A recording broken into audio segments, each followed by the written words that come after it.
of the Bangko Sentral ng Pilipinas Governor to the Philippine Halal Export Development and Promotion Board. Also a proud alumnus of the Mindanao State University, please help me welcome Assistant Governor of the Bangko Sentral ng Pilipinas, Attorney Arifa Alauya Ala.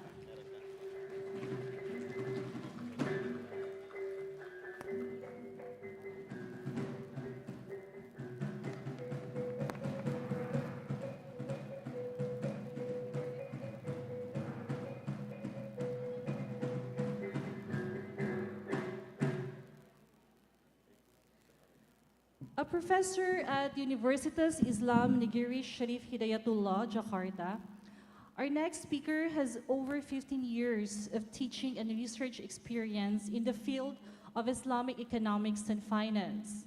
A certified financial planner, certified in risk professional, and certified in investment banking, please help me welcome Professor Muhammad Nur Rianto Al-Arif.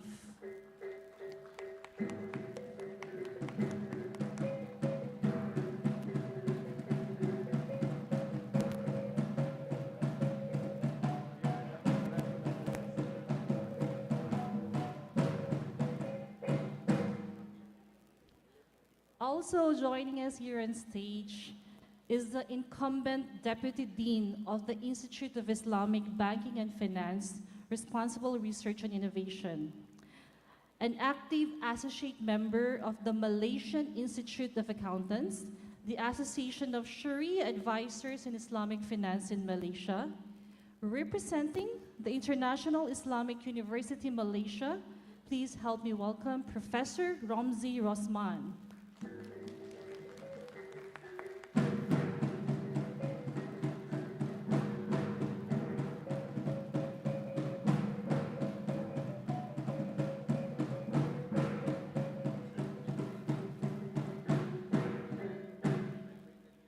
Alhamdulillah, everyone's on board. Today, our panelists will share their different perspectives and expertise to ensure a rich and insightful discussion on our topic, inshallah. Before we begin, let me inform the audience that we will let all our panelists present their presentations first, and then we will have a Q&A portion later after all their presentations. Is that okay? All right. So, may we first start with our first speaker. Sir Farel Osman, you have 10 to 15 minutes to share your thoughts.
To our technical team, may we request please the PowerPoint presentation of our first speaker, Sir Farel Osman.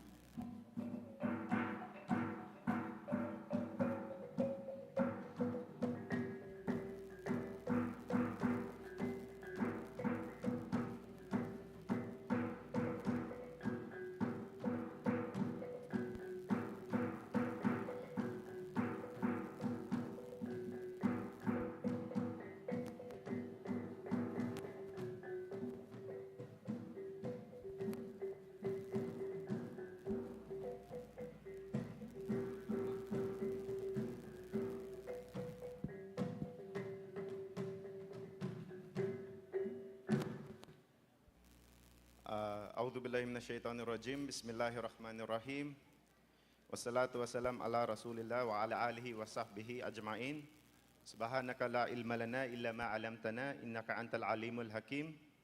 To the esteemed guests of AICIF 2024, honorable panelists, government officials, fellow public servants from the Bangsamoro Autonomous Region in Muslim Mindanao, fellow MSU1s, ladies and gentlemen, Assalamu alaikum wa rahmatullahi wa barakatuhu and a pleasant morning.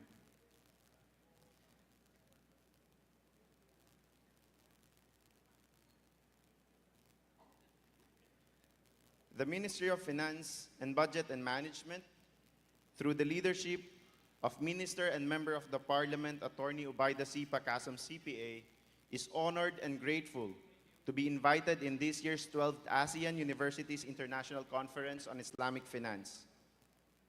My role for this session is to discuss the efforts of the BARM government, especially the Ministry of Finance and Budget and Management, or MFBM, in the promotion and development of Islamic finance, its value proposition, and future directions.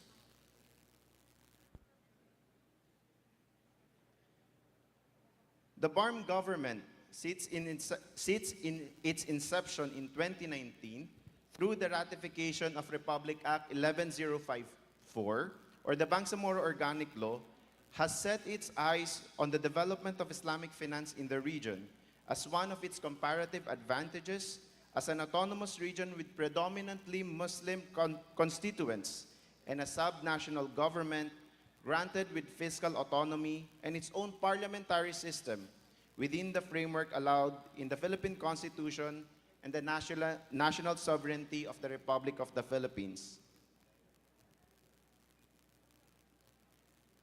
The BARM government, through the Honorable Chief Minister Ahod B. Ibrahim, in 2021 created the Technical Working Group for Islamic Finance with the Ministry of Agriculture, Fisheries and Agrarian Reform Minister Muhammad S. Yaqub as its chairperson, and Ministry of Finance and Budget and Management Minister Ubaida Pakasam as its vice chairperson, to formulate a roadmap for its comprehensive promotion and development of Islamic finance in the Bangsamoro Autonomous Region.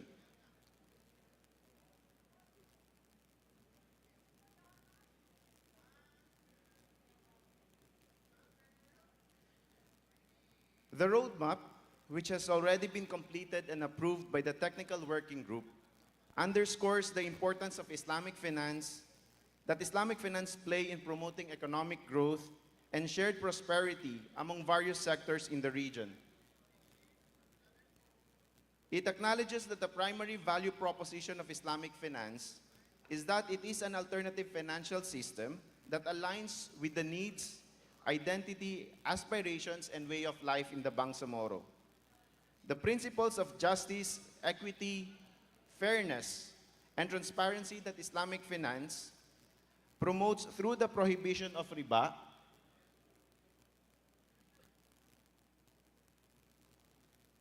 or interest, gharar, or uncertainty, maisir, or gambling, and other haram activities in Islam, and ensuring that all essential elements and necessary conditions of a valid contract under Islamic law or Sharia is present, sets Islamic finance apart from the conventional finance. The BARM government acknowledges that Islamic finance encompasses not just Islamic banking, but also Islamic insurance or takaful, Islamic capital market, and its vital social component, which includes Islamic microfinance, wakaf or endowments, zakat or the mandatory due to be given from a person's wealth after meeting certain conditions, as well as other forms of charity and philanthropic activities that follow Islamic principles. So in the Islamic finance roadmap of the BARM, we acknowledge that Islamic finance is actually very comprehensive. Number one, Islamic finance is only a subcomponent of the bigger halal ecosystem. Number two, Islamic finance is not just only about Islamic banking. It also covers Islamic insurance, Islamic capital market, and let us not forget the social dimension of Islamic finance, which includes wakaf, zakat, and other philanthropic and charity institutions. The decades-long absence of Islamic finance has left majority of the Muslims in the Philippines to be excluded from the formal financial system.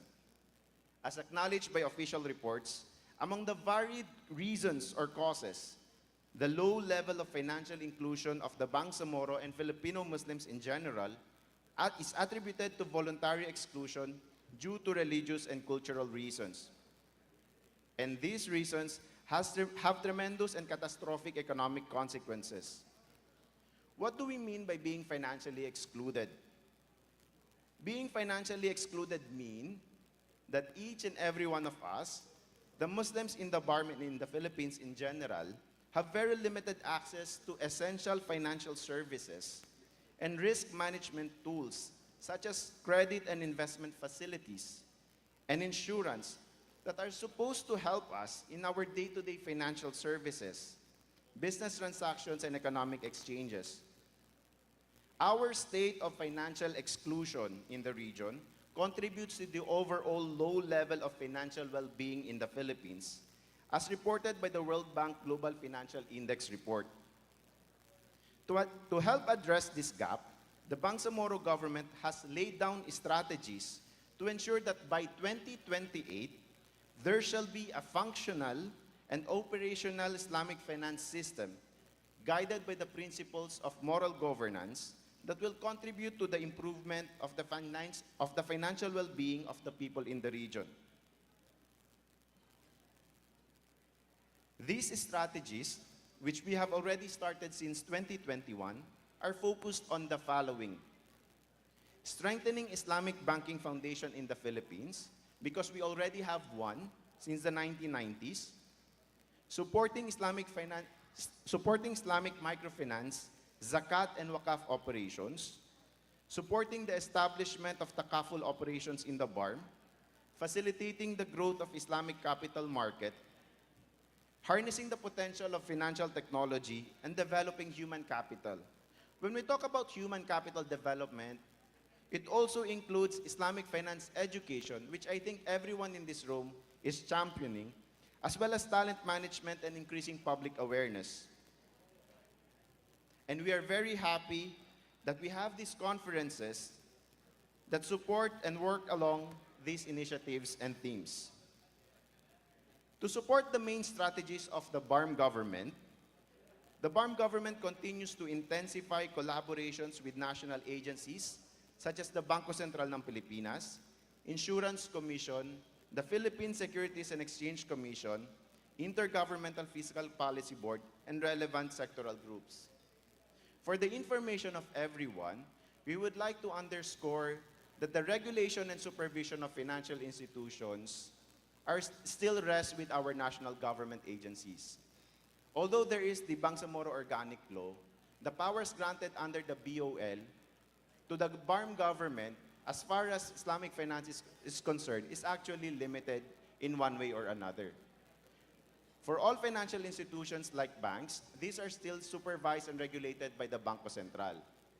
For takaful operators, these operators are actually supervised and regulated by the Insurance Commission. Private lending entities are supervised and regulated by the Philippine Securities and Exchange Commission.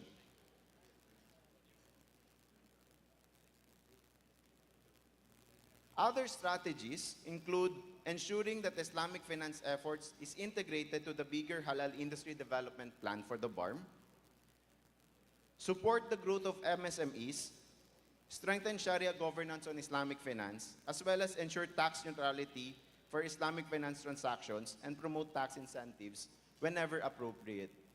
One of the distinguishing characteristics of Islamic finance that sets it apart from the conventional finance is actually Sharia governance. And we are very happy to inform everyone that in the Philippines, we already have the Sharia Supervisory Board in the BARB.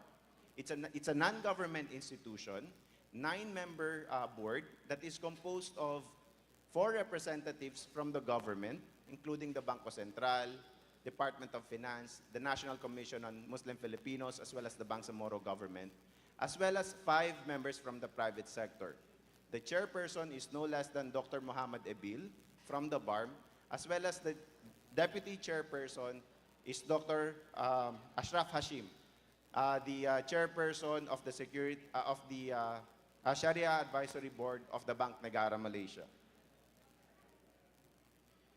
Now, in closing, we would like to take this opportunity to everyone and appeal to those who are present today from the academe, government agencies, and other sectoral groups, both here and abroad, to continue to help each other and collaborate further in bringing forth a financially inclusive environment where dual financial system, where both conventional and Islamic finance thrive and uplift the lives of our peoples.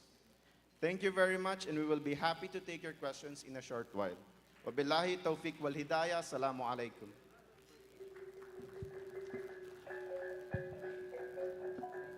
Thank you, Sir Farel Osman from the Ministry of Finance and Budget and Management for a very insightful presentation on the Islamic finance perspective in the Bangsamoro Autonomous Region in Muslim Mindanao. Next, we have the Assistant Governor of the Bangko Sentral ng Pilipinas, or the Central Bank of the Philippines, Attorney Arifa Alawi-Ala, who will share on the legal and regulatory developments in the IBF, or the Islamic Banking and Finance in the Philippines. You may now have the floor, Attorney Ala. Thank you very much, Attorney Hanimay. First of all, I'd like to thank the Mindanao State University System for inviting the Bangko Sentral ng Pilipinas to speak in this ASEAN International Conference on Islamic Finance. To us in the Bangko Sentral, we really like to join this kind of discussions because this is a very good opportunity to share insights on how we can further promote and develop Islamic banking and finance. Since I'm with the BSP, the focus of my presentation are the initiatives of the Central Bank in promoting and developing Islamic banking and finance, and of course in leading the different agencies in implementing the Islamic banking law. So in the next slide, which is, okay, it's not actually, where do we point this? Okay.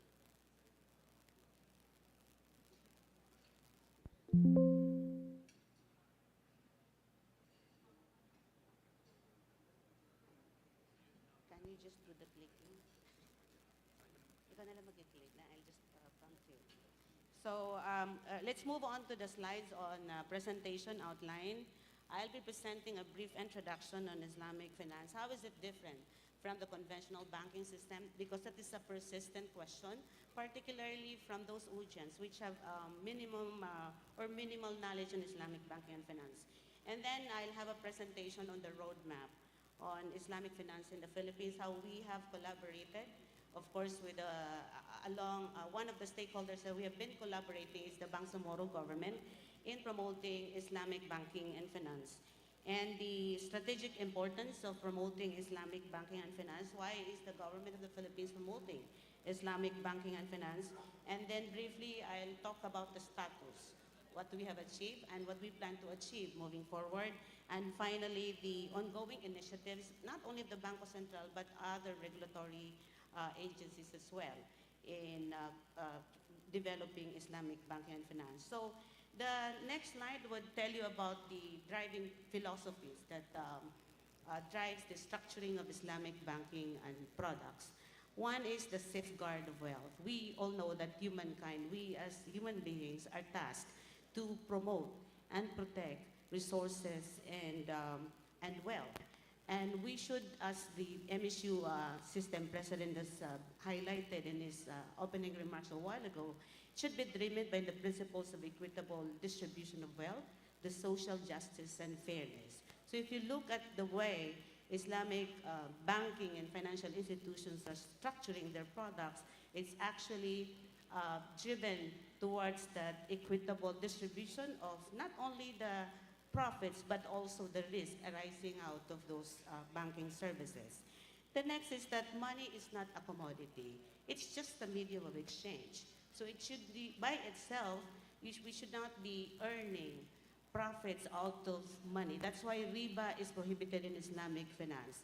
So there has to be an underlying real activity that should actually generate earnings, and the earnings should be distributed between the Islamic financial institution and the clients, equitably.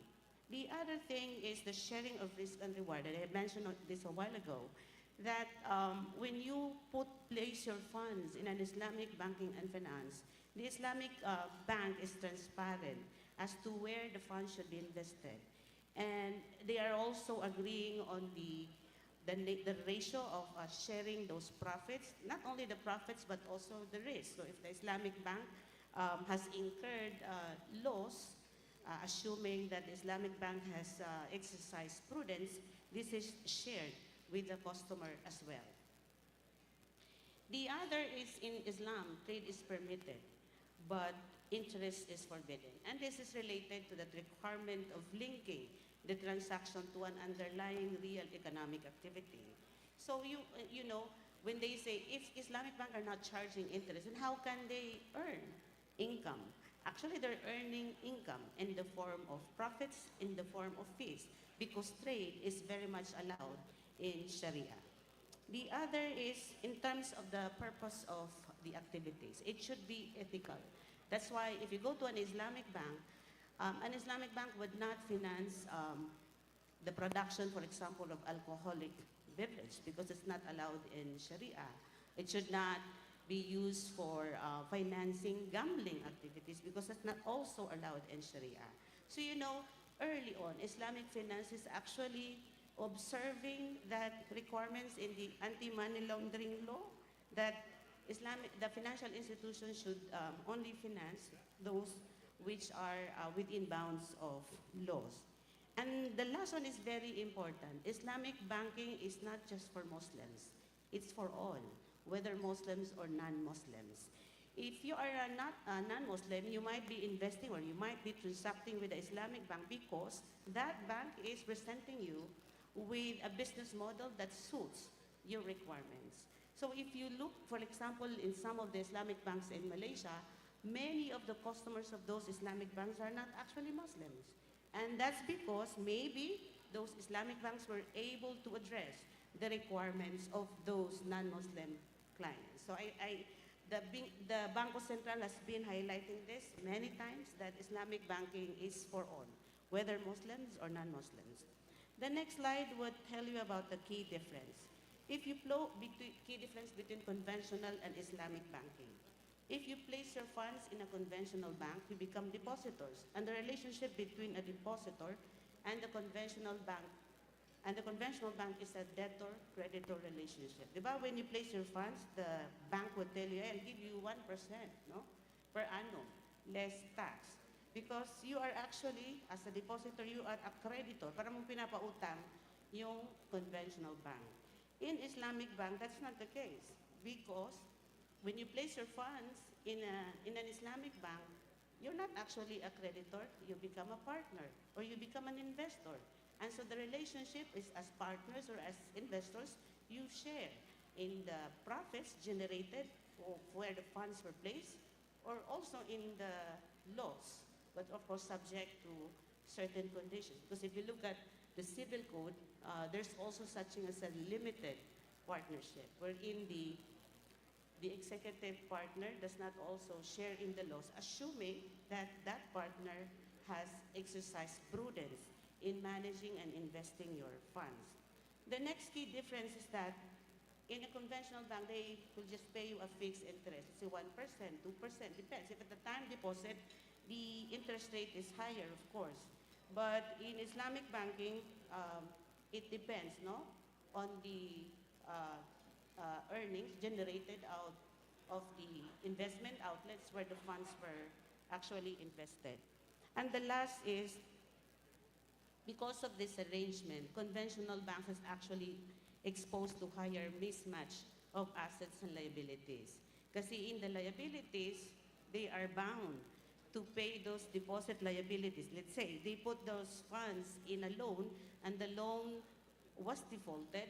Of course, since they are a debtor to the depositor, they are bound to return the entire amount of the interest plus the interest income. But that's not the case for Islamic banking because you as partners share in the profit as well as in the loss of the business where the funds are invested. The next thing, the next slide is a very good slide because it encapsulates the overall objective of the Philippine government in promoting Islamic banking and finance. So the question is, why is the Philippine government promoting Islamic banking and finance? Because we've been saying that we want to establish an Islamic banking and finance ecosystem that can viably operate alongside conventional banking system. And these are actually the reasons. It can promote financial inclusion. For example, in the report that was commissioned by the ADB, it came out that many of the Muslim Filipinos are not actually banking with the conventional banking system because of the prohibition of riba.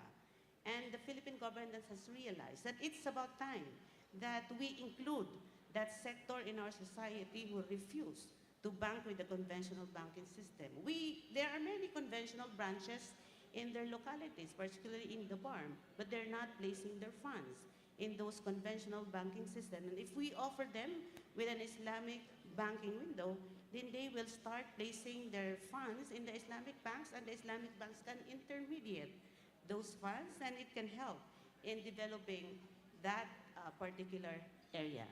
The other thing is that it can generate more investments. If we promote Islamic banking and finance in the Philippines, we attract investors. For example, Islamic banks outside of the Philippines, because we have laid down the infrastructure necessary for them to operate viably in the Philippines, they will be enticed to also establish Islamic banking operations in the Philippines. And that is the objective of the BSB when we had our road show in Jakarta as well as in Kuala Lumpur last month. We wanted to invite Islamic banks in those jurisdictions to operate Islamic banks in the Philippines. Additionally, I should mention about the sukuk issuance of the Philippine government, which was oversubscribed. That's also one example of generating more investment. Imagine, because we are able to issue sukuk, or what we call the Islamic bonds, the Philippine government got access to funds coming from the Middle East, which we can use in supporting the development of infrastructure in the Philippines. It has also diversified the source of funding of the Philippine government. The other source is, of course, it provides more financial services. For the longest time, the Malaysians, our neighboring countries have access to Islamic banking products, but not the Filipinos. I think it's about time that we Filipinos, whether Muslims or non-Muslims, get access to that kind of financial services. Now, what have we achieved so far? The law has been enacted in 2019. Before the enactment of that law, we cannot allow other Islamic banking players to get into the Philippine financial system. But because of that law, we were able to open the system of the Philippine financial system to other players.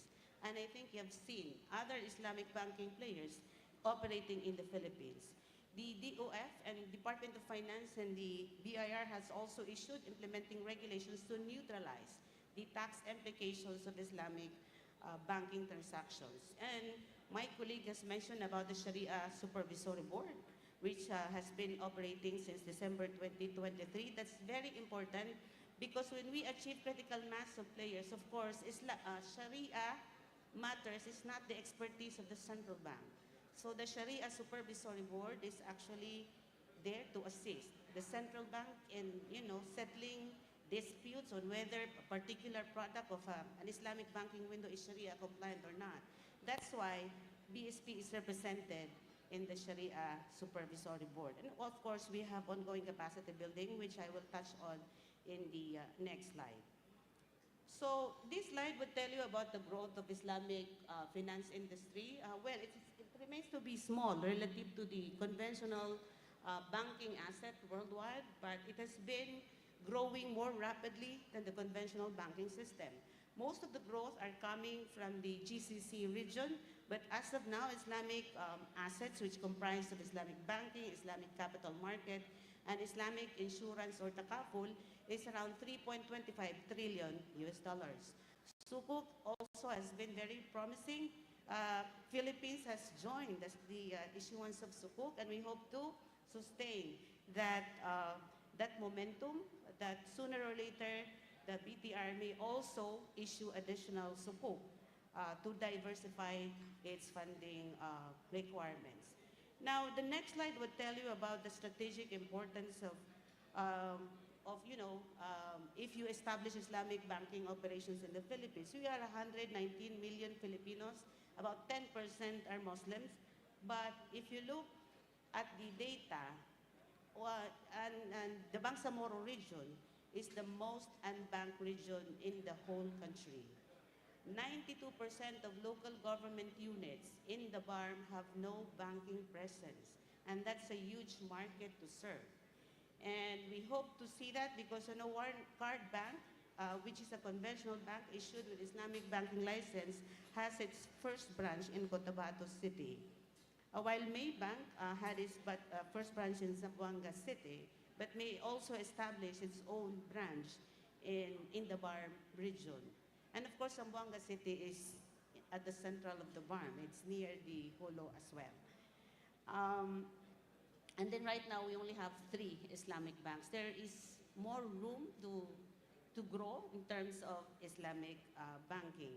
Now, the next slide would tell you about the strategic importance. I touched on that a while ago. The next one is about the approach of the Philippine government. We have created an interagency working group we call Islamic Finance Coordination Forum, and this is chaired by the Central Bank, and we have membership from 12 agencies. The SEC, Insurance Commission, PDIC, BIR, Bureau of Treasury are all members of this Islamic Finance Coordination Forum, and the purpose is to synchronize the different activities of these agencies in developing Islamic banking and finance. So the Central Bank is working on Islamic banking. SEC is working on Islamic capital market, while Insurance Commission is working on the takaful. PDIC is working on the Sharia-compliant deposit insurance scheme. And all of this initiative of these different government agencies have legal basis because we have amended provisions of laws to clearly give them authorities to issue implementing regulations. We also have the accounting standard setting body and auditing standard setting body, just to ensure that if and when necessary, if there's a need to revise portions of the auditing standards and accounting standards in the Philippines to better accommodate Islamic finance, those agencies will be working on it. And then we have also expanded it recently to include Bangsamoro and even, I think, Al-Amana Islamic Bank, which is the oldest Islamic bank in the world. So it's a whole of government approach because, if you want to grow Islamic banking, it's beyond the central bank, and we need to work closely with other agencies. So the next slide would tell you about what has been achieved so far. So I mentioned about BIR issuing the circular on tax neutrality. The BSP has issued licensing framework, Sharia governance framework, liquidity risk management, reportorial requirements, those key regulations that will keep potential players and the existing players operate viably alongside conventional banking system. My colleague from the BARM has also mentioned about the Sharia Supervisory Board. The BARM did a very good job in identifying the membership of the Sharia Supervisory Board. They invited no less than Dr. Ashraf, who's the chair of the Sharia Council of Bank Negara, Malaysia, and he is now serving as vice chairman of the Sharia Supervisory Board. The other member is Professor Rusni, who's very much, I know, very much closely working with the MSU in developing its course on Islamic finance. The next slide would tell you about the different laws. I have mentioned that we have facilitated the enactment thereof or the revisions thereof. So we have the organic law of the Bangsamoro. We also have even the provision that the charter of the central bank was amended to include the provision that authorized the BSP to design Sharia-compliant facilities. As I speak, our colleagues from the monetary and economic sector and financial markets are working on the features of the Sharia-compliant facilities of the central bank to support the growth of Islamic banking and finance in the Philippines. We also have the PDIC, because it should be clear that PDIC is authorized to establish a Sharia-compliant deposit insurance scheme. That's very important to level the playing field. Because if you know that Islamic banking deposits are not being insured by the PDIC, I think you will not be as willing to place your funds in the Islamic bank. So that's also covered in the PDIC charter. Now, the next slide would tell you about these are the different circulars, and these are all available publicly. You can visit the website of the central bank and you'll see these different regulations on licensing, Sharia governance, reportorial. And if you have some more questions, you can always engage the Islamic Banking Supervision Group, which is a dedicated group created within the central bank to implement the Islamic banking law. The next slide would also show you the other agencies implementing regulations. For example, in the case of Insurance Commission, they're able to issue license of two insurance companies, namely PruLife and Itika. So we have two insurance companies right now in the Philippines offering takaful products. And in the case of the PDIC, they're also still working on the Sharia governance, but of course the deposits that you place in those Islamic banking windows are also being covered by the PDIC pursuant to their charter. Now, the next slide would tell you about the sukuk, and I'm sure this is all in the news. The Bureau of Treasury has been receiving awards for this particular sovereign sukuk, which was listed in Dubai Nasdaq. When they issued that in December 2023, and it was oversubscribed by almost 5 times. So pinag-agawan siya in the market. In fact, the market has been asking the Philippine government on when its next issuance of sukuk will be, because I think there's a shortage of sukuk in the market, and that's an opportunity that needs to be served. And the Philippine government has recognized that gap, and inshallah, the Bureau of Treasury may soon issue another sukuk issuance. Now, next slide would show you the three banking institutions aside from the Al-Amana. We now have the Card Bank and the Maybank Philippines, which I have mentioned a while ago. The next slide would show you the different milestone and uploads, which I have actually touched on previously. We can elaborate further if you have further questions during the Q&A portion. The next slide is about the capacity building. I am sure you're aware. I mean, some of you may have been certified AICIF by the Islamic Banking and Finance Institute Malaysia. I know that the Bangsamoro has also been sending scholars to AICIF, no? And this is a very good development, because if you want to sustain the growth of Islamic banking and finance, you need to do a lot of capacity building, because we recognize that there's really low knowledge on Islamic banking and finance.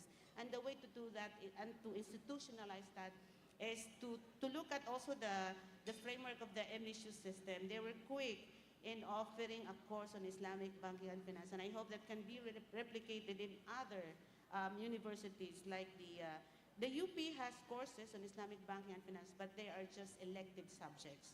Maybe sooner and even in LaSalle, they have elective subject on Islamic finance, but not a course on Islamic finance. Maybe the MSU system can share their experience with the UP, because, you know, it has to be replicated not only MSU system, but also other universities, so that more Islamic finance professionals can be produced in our country.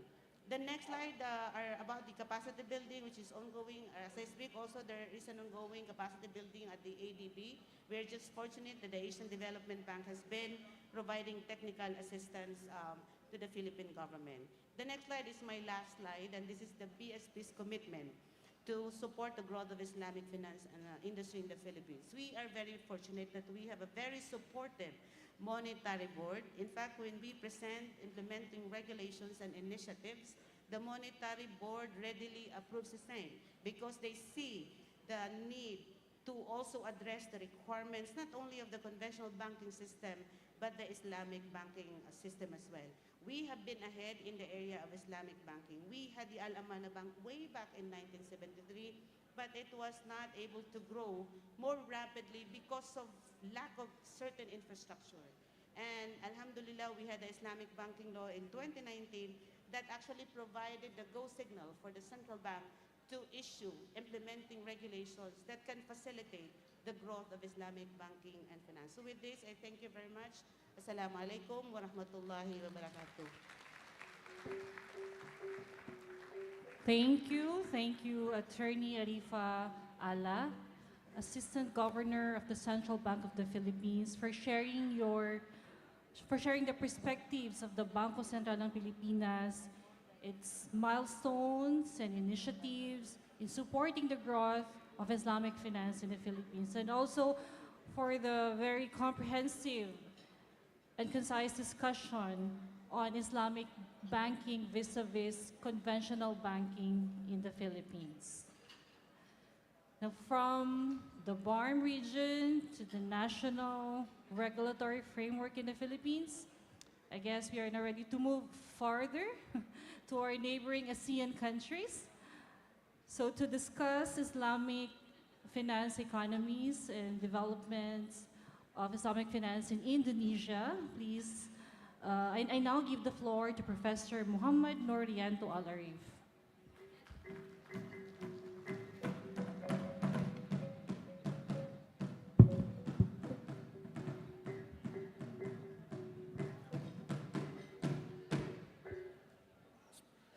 Assalamualaikum warahmatullahi wabarakatuh.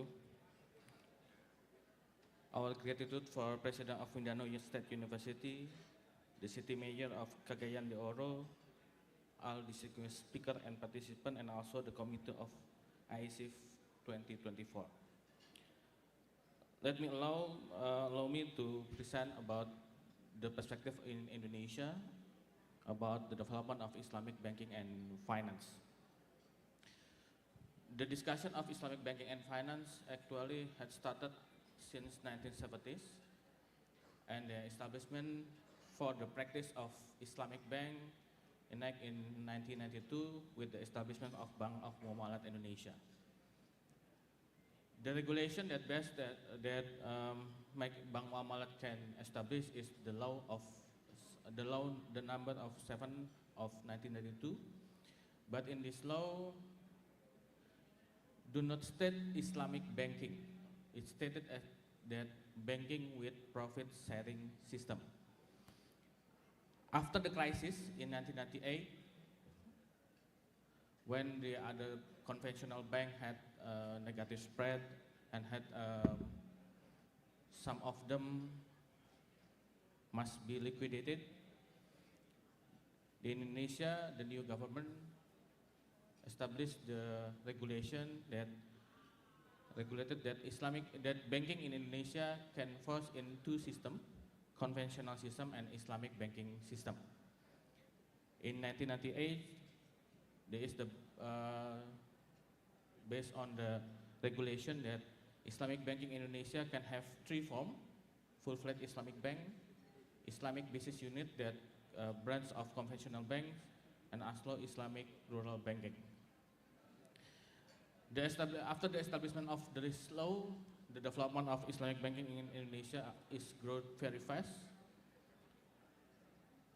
At least there is 3 full-fledged Islamic banks, and maybe it's about 24 Islamic business unit and 100 of Islamic rural banking.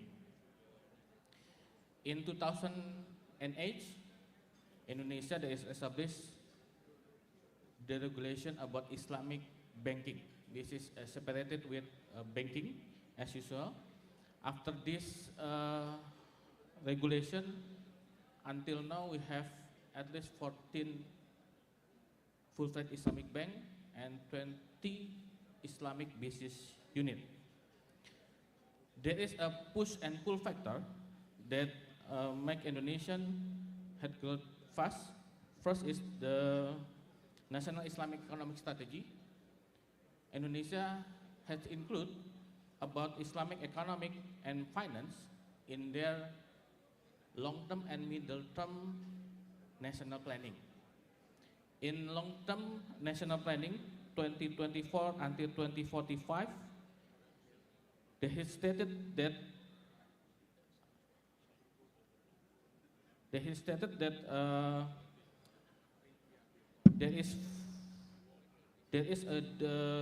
strengthening the Islamic economic and finance in supporting national economic development is carried out through first improving Indonesian Sharia finance position at the global level. The second is increasing the role of Islamic social finance in the context of poverty alleviation and reducing socio-economic inequality. Third, strengthening the halal industry economic system, especially food and beverage, Muslim fashion, cosmetic, and pharmaceutical, tourism, and the others halal industry. And fourth is strengthening the regulation, Islamic economic and financial institution, and also Islamic economic and financial infrastructure. And in the technocratic draft of middle-term national planning 2025-2029, there is 5 strategy to strengthen the Sharia economic and finance. First is the strengthening the halal industry, the strengthening halal micro, small and medium enterprise, strengthening halal export and international Sharia economic cooperation, strengthening Islamic finance, and strengthening the Sharia social fund, include zakat, infak, and wakaf. Besides that, the development of Islamic economic and finance in Indonesia also developed fast after the establishment of National Committee of Economic and Sharia in 2019. And the development of Islamic economic had give some award. First, Indonesia is the #1 global Muslim travel index in 2023 and 2024. The #3 of Islamic finance development indicator in 2023. The #3 of global Islamic finance report in 2023. #3 global Islamic fintech report 2023.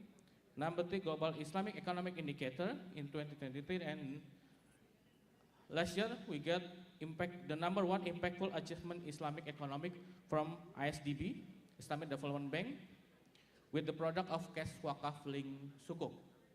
Cash wakaf link sukuk is the combination of Islamic commercial finance and Islamic social finance. We call it in Indonesia is Islamic blended finance that combine between cash wakaf and sukuk.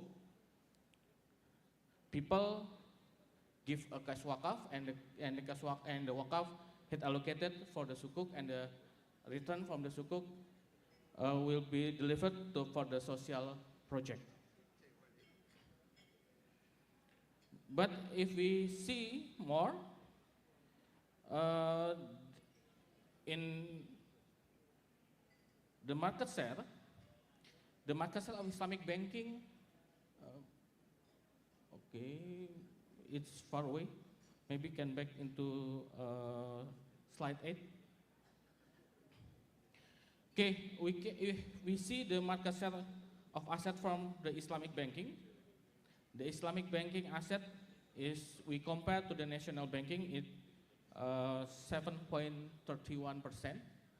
Actually, we have a target that the market share of national banking is 5% in 2008, but we can achieve this market share in 2016 after the conversion of Bank of NTB. So in Indonesia, there is 3 game changer that had make Islamic bank is growing fast. First is the spin-off. There is 6 bank that spin off. There is their Islamic business unit into full-fledged Islamic banks. The second one is the conversion of 3 regional banks, such as Bank of Aceh, Bank of NTB, and Bank of Rio Kepri. And the last one is in 2021 is the merge of 3 banks, Bank of Syariah Mandiri, Bank of BNI Syariah, and Bank of BRI Syariah, become one bank that we call as Bank of Syariah Indonesia. Bank of Syariah Indonesia had market share, if we compare with other Islamic bank, is for more than 40%. Then if we compare with the national bank, maybe it's number 6 or number 7.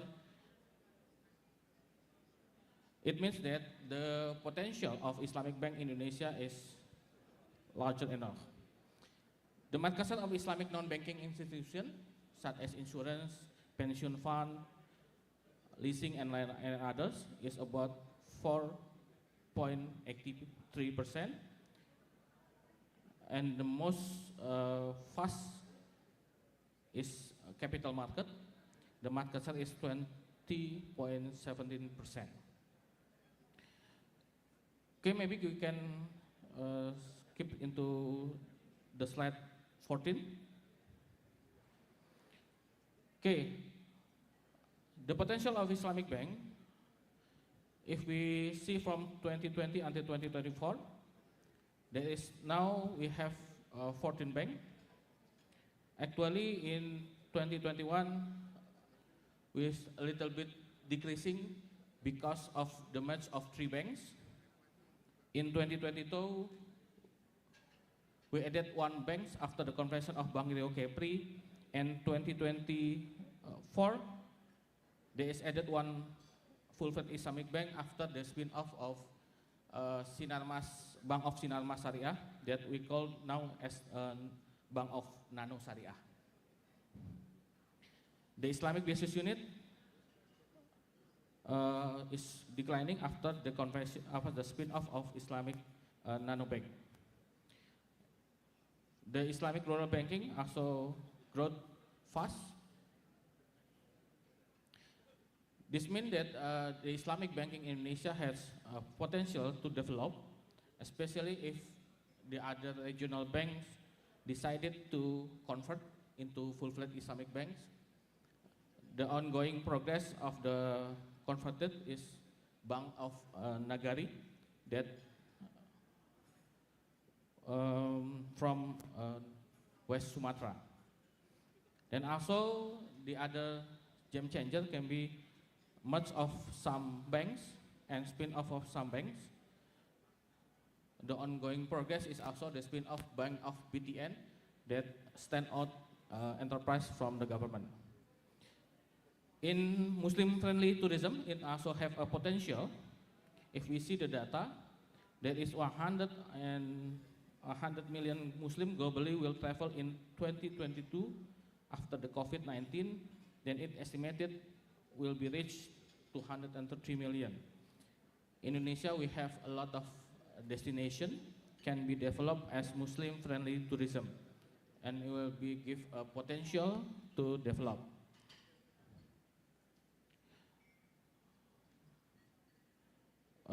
The other is maybe the potential for Hajj ecosystem. The new government, President Prabowo Subianto, had established the Hajj, the agency for Hajj management. That maybe in the future that is the Hajj from it will be separated, Hajj management from the Ministry of Religious Affairs to this new agency. Because Hajj is a very have a good opportunities to develop from the national perspective, and also if we do an investment in Saudi Arabia, there will give much opportunities to give an income for the government. Maybe this is all my presentation. Thank you very much for the committee that had give me time for present in the perspective of Indonesia. Wassalamualaikum warahmatullahi wabarakatuh.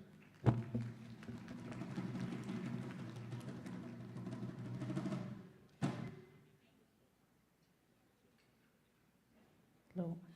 Thank you, Professor Muhammad Nurlianto Al-Arif, for the very informative discussion, for giving us an overview of the Islamic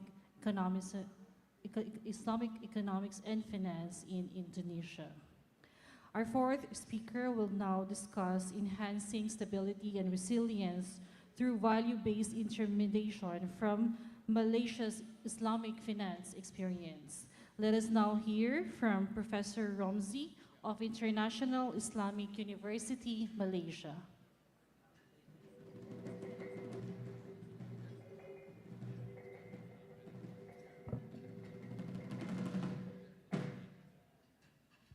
Bismillahirrahmanirrahim. Assalamualaikum warahmatullahi wabarakatuh. First of all, thank you very much, Mrs. Moderator and the organizer.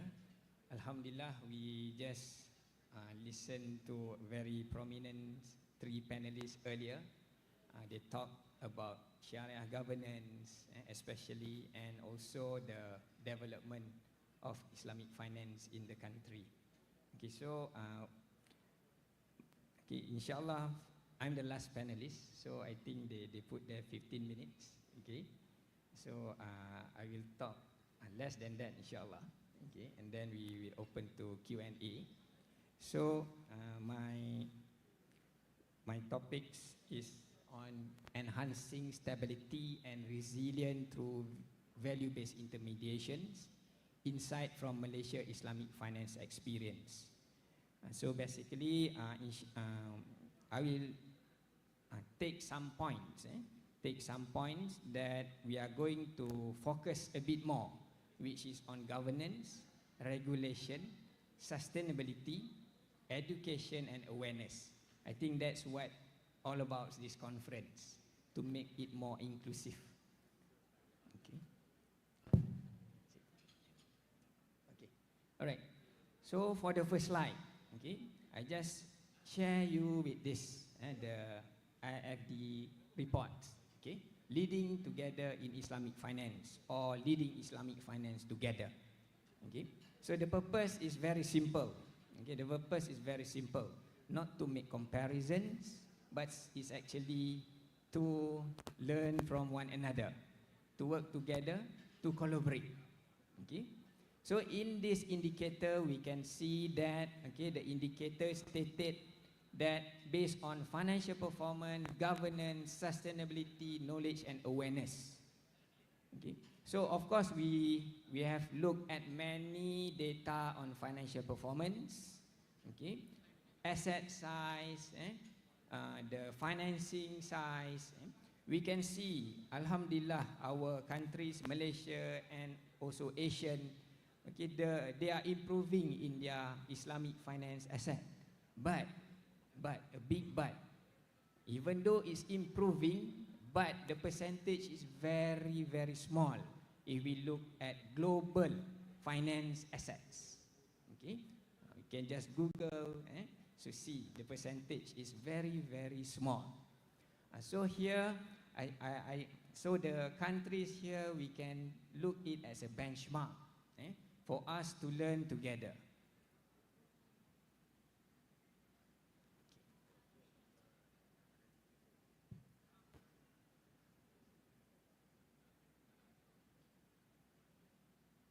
Okay, so next is on share some of the experience.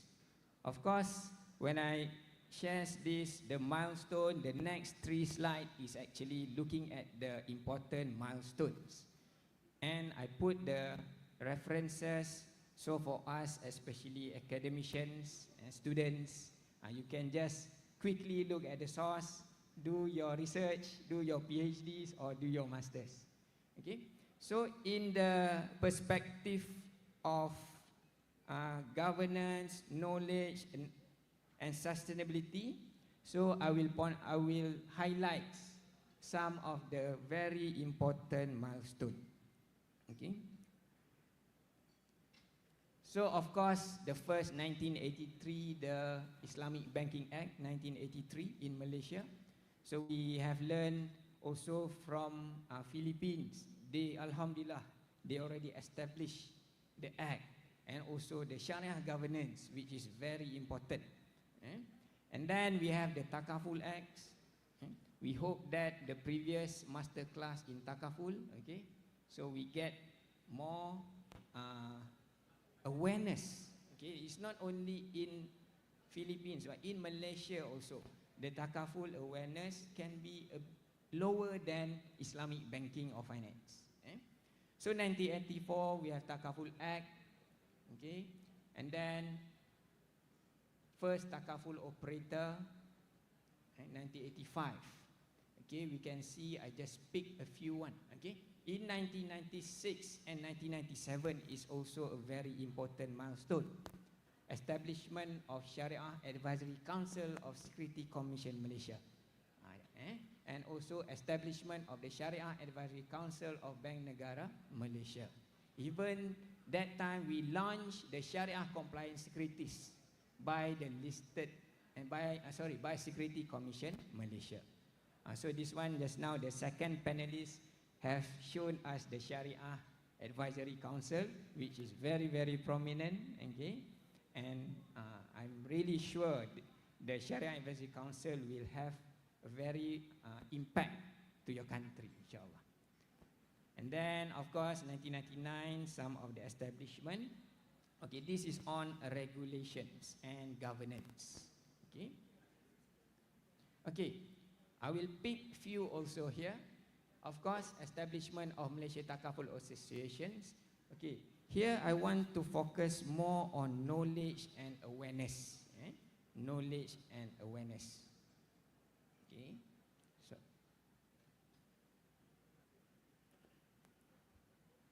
okay, we can see here 2005. Okay, establishment of International Center for Education in Islamic Finance.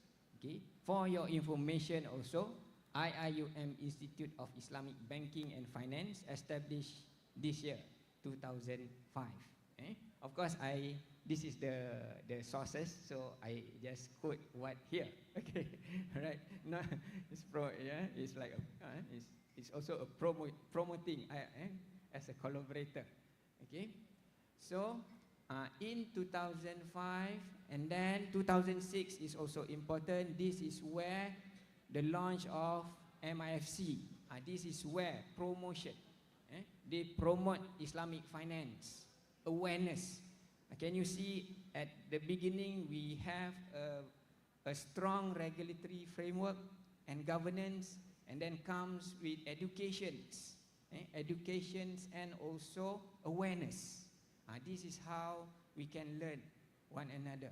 Okay, and then 2008 establishment of International Sharia Research Academy for Islamic Finance, ISRA. Okay, Alhamdulillah, I've been there for 3 years.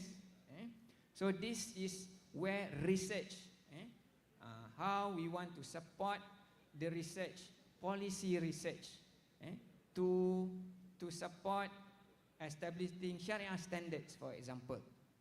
Also to support education, universities. These books I mentioned here, published by ISRA. Okay, Alhamdulillah, I've been working on the books in second edition, and it's really useful, especially for education, universities.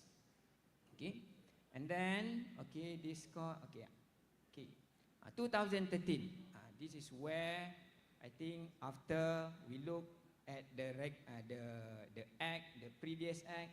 Now, of course, because of the improvement, because of the development, new developments, issues, challenges.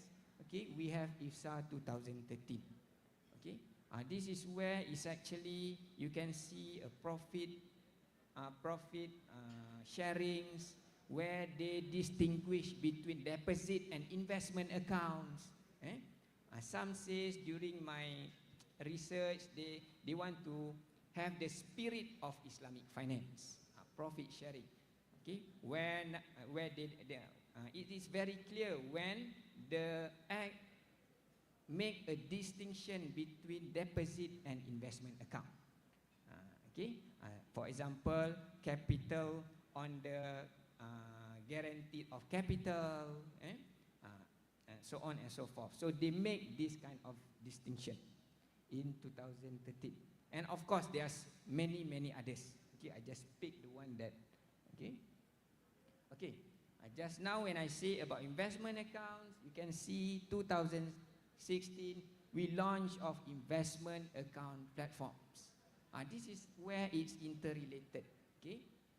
We have the act, and then we need to have enablers, for example, investors, for customer to look at. So, okay, let's say you're not really inclined with deposit accounts.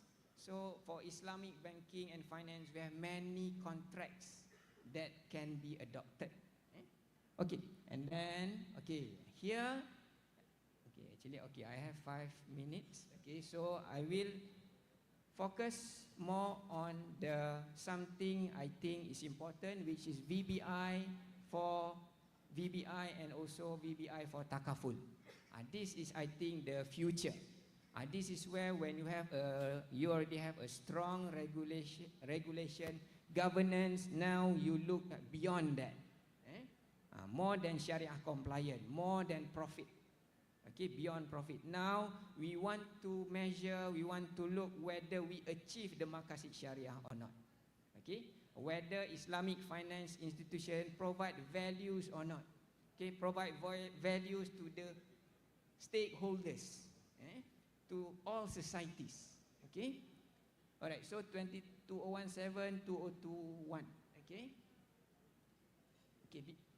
Maybe before that. Okay. Another important, because I think we need to learn. Okay.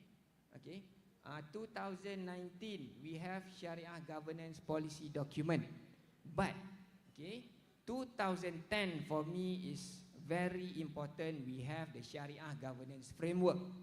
This is the, but it's already we need to refer the latest one.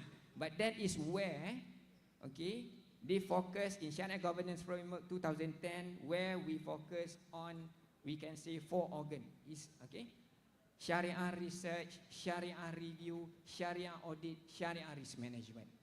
Okay, so this is where scholars, for example, you have a degree in Sharia, now you can, okay, you have advantage in banks. Okay, that's one. Sorry, I forgot about the Sharia governance framework just now. Okay, so this one basically I put the source, you can look at it, but this is basically the underpinning. Okay, this is the VBI. Okay, the document is available online. You can either look at VBI framework. Okay, even IBM have VBI reports. So you can look at that. Okay, the only thing what I want to say is just now we mentioned. So we look at entrepreneurial mindset, self-governance, community empowerment, and best conduct. Okay, I think we have I have 3 minutes. Okay, and then if you look at the stakeholder, so we also look at governance, NGOs. Okay, I try to make quick a bit.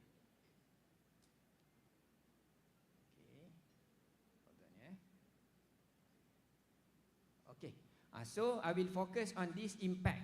Okay, you can see, for example, impact focused disclosure.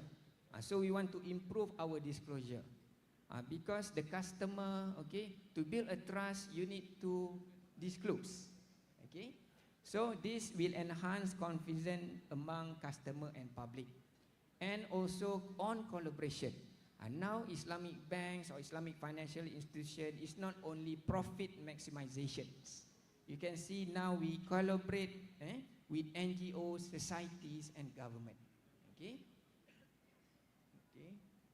Okay, this is very good for you to, for us, for me as a researcher, to analyze further, especially, I always remember our Dato' Azmi mentioned, we need to measure this maqasid. Maybe we start from looking at the principles, how to measure, because without measuring it, we don't know what is our performance.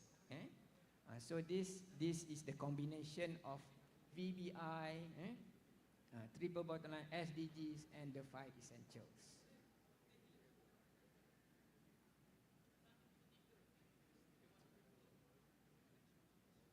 Okay, sorry. Okay, this is you can look at the report. Don't worry, that I give you the source. So basically, we try in this report. Okay, this is 2022. Actually, I'm waiting as a researcher for 2023, and I asked IBIM. Inshallah, it will come out very soon. Okay, so this I just want to show you. Now we look at VBI financing. Now we take the report to show VBI financing, VBI investment, VBI deposits, and also Islamic social finance. You can see here they differentiate whether the financing is for net zero, green financing, social financing. Of course, as a researcher, I've been asked, okay, what is the detail? Okay, inshallah, the details they can give later in the next report. Okay, but at least we try to report what is happening and how to what extent that we have achieved this VBI. Okay. Okay. So all right. Okay. This is in annual report. Okay. Maybe what I can highlight here, you can see here, entrepreneurial mindset. RM 2.8 billion to promote entrepreneurial endeavors and 1.1 billion associated for entrepreneurship support to Asnaf communities. Okay, this is beyond profits. Okay, and now we are looking at how to serve communities. And community empowerment. Okay, RM 34.6 billion financial solutions intermediated with impact of economic development such as health, affordable housing, and education. Okay, so it's really improved from 5 founders and also now 16. Okay, so this is some of the impact. Okay, my time is out. Okay, so of course we support the national agenda, especially on climate change. Okay, I just go to the last slide. Okay, VBIT, this one. Okay, I think we don't have time. Just now we mentioned about VBI for more towards Islamic banking. Okay, but this is for takaful. It's 2021. Okay, okay. Finally, okay, this is, I can say, way forward or conclusions. Okay, so in this case, we try to support all the important agenda. Okay, not only we having, so what more important now is we want to see whether we achieve the maqasid syariah. It's not merely Sharia compliance, it's not merely halal, but also tayyib. Okay, and the best practice. Okay, so for takaful sectors, this one is actually I just purposely share here about maqasid syariah scorecard for those of you who are very interested in takaful. On 15 October, MTA, they have a conference. Okay, they discuss on this, but we need to wait a bit for this maqasid syariah scorecard to be published by MTA.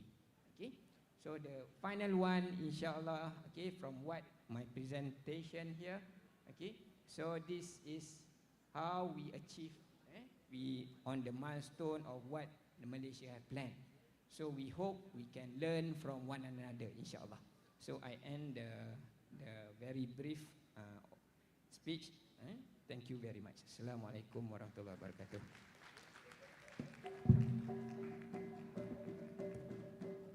Thank you, Professor Ramzi of the Institute of Islamic Banking and Finance in International University Malaysia for sharing with us Islamic finance developments in Malaysia and for introducing this concept of value-based intermediary in Islamic finance.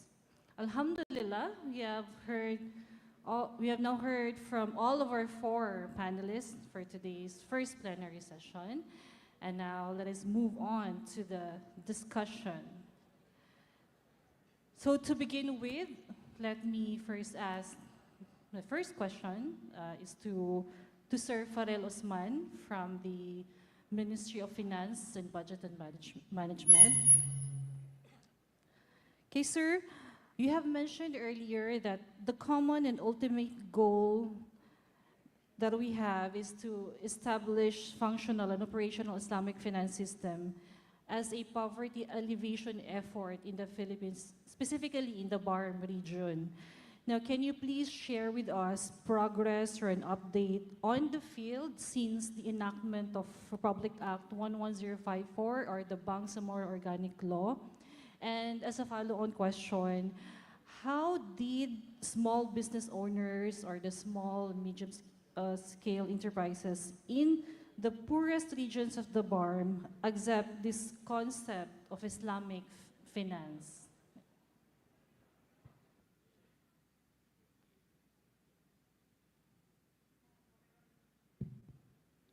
Assalamu alaikum. Thank you for the questions. When talking about the efforts of the BARM government in promoting Islamic finance, we have to take into consideration what kind of point of view is the Bangsamoro government, or what is the point of view of the Bangsamoro government. In our Islamic finance roadmap, we emphasize that the growth of Islamic finance and banking in the Bangsamoro Autonomous Region should be market-driven. The private sector should be the primary mover of the Islamic finance development, while the Bangsamoro government, together with the national government agencies, are the enablers or supporting mechanisms. Currently, the Bangsamoro government, through its Annual Appropriations Act, has already institutionalized and encouraged different BARM ministries and offices, as far as their mandate is concerned, to integrate Islamic finance-related programs and activities and include that in their budget. Currently, we have ministries such as the MAFAR, the Ministry on Agriculture, Fisheries and Agrarian Reform, the Ministry of Human Settlements and Development, as well as the Bangsamoro Women Commission, that are already introducing Islamic finance-related services, such as non-interest housing and financing. The Bangsamoro Women Commission in particular are also extending microcredit that are interest-free to different women cooperatives. We have just concluded the first Takaful Summit with the Insurance Commission as a product of a Memorandum of Understanding with the Insurance Commission to promote Takaful education in the region.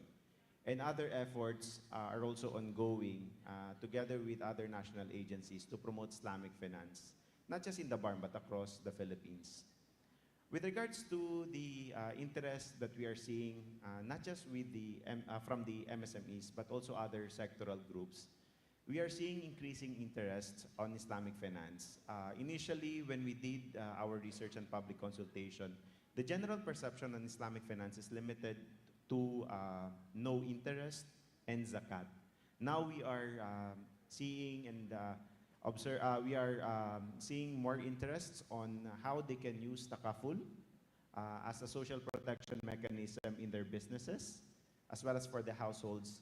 And we are also seeing some interest in other Islamic financing products, such as for working capital requirements or even for project financing.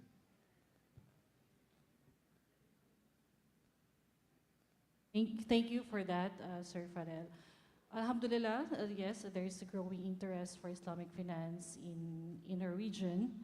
Now, in relation to this, I would like to ask our BSP Assistant Governor, Attorney Arifa, given all these implementing regulations in place, or say the BSP's regulatory approach to Islamic banking in general as a whole, Now, how is the interest of our banking sector? So is there any likelihood that local banks will now be transformed into Islamic bank, ma'am?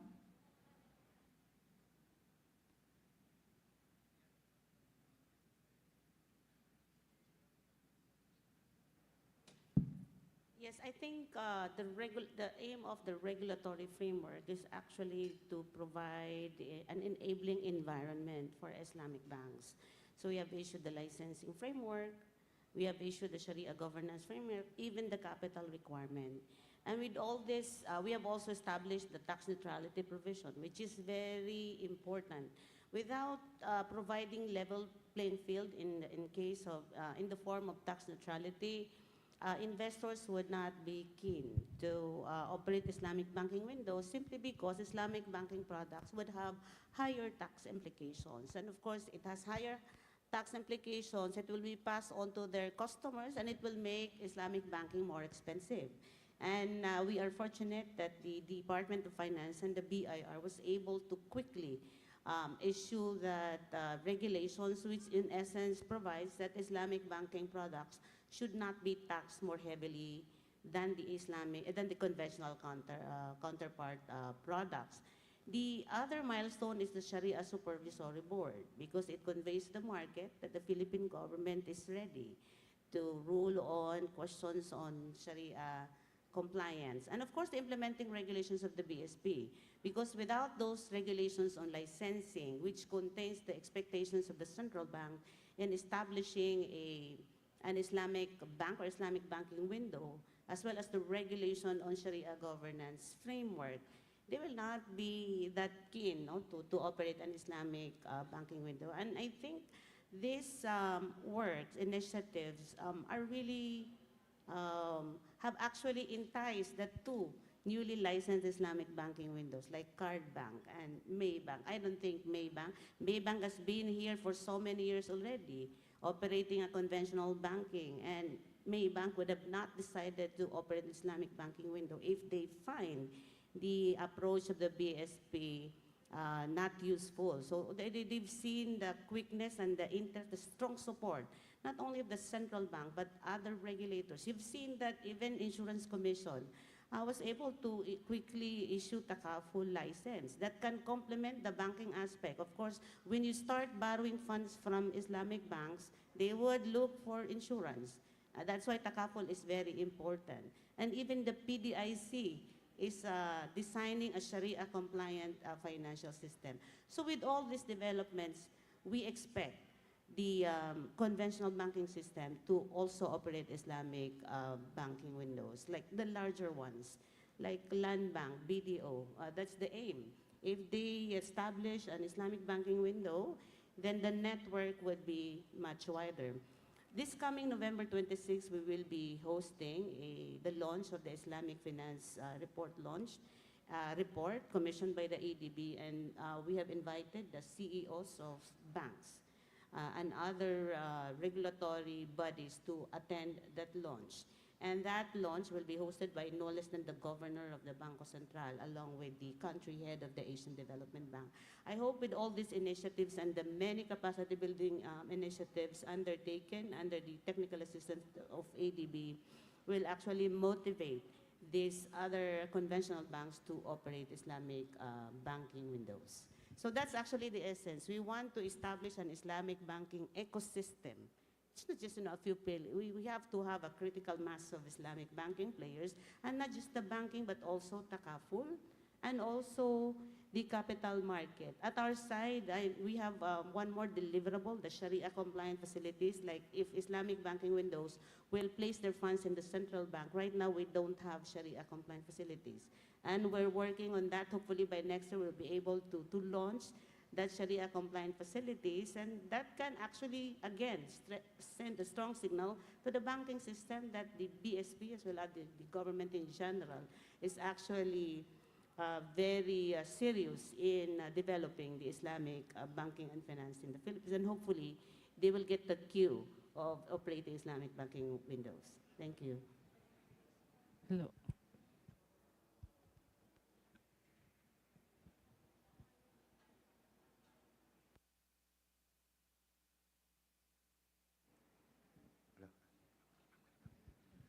Hello. Thank you for that response, Attorney Arifa from the Bangko Sentral ng Pilipinas. Our dear audience, due to lack of material time, I regret to inform that we will not be able to accommodate any more questions. I myself have reserved 2 more questions for our panelists, but we have 1 more plenary to finish before lunchtime. But don't worry, if you have any questions to our dear panelists, you may approach them during networking sessions and feel free to start the conversation with them, inshallah. I guess that ends our first plenary session. Alhamdulillah, thank you. Thank you to our dear panelists for sharing your time, your effort, and your expertise in making this plenary session a fruitful discussion. A round of applause, please, for panelists. Alhamdulillah. This has been your moderator, Attorney Hanimay Makumbal, and I now forward this session to our Master of Ceremony for the awarding of plaques and tokens for everyone. There we have it, ladies and gentlemen. Once again, a round of applause to our plenary speakers. Thank you so much, Attorney Hanimay Makumbal.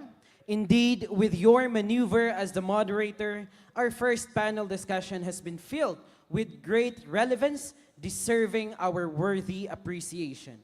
With this, to award our tokens and plaques of appreciation to our plenary speakers, may we call on MSU System Vice President for Administration and Finance, Dr. Zoraida A. Ismael, CPA, ma'am, to be assisted by the AICIF President, Dr. Muhammad Azmi Umar, and MSU Marawi Vice Chancellor for Administration and Finance, Attorney Saaduddin Alawiya Jr.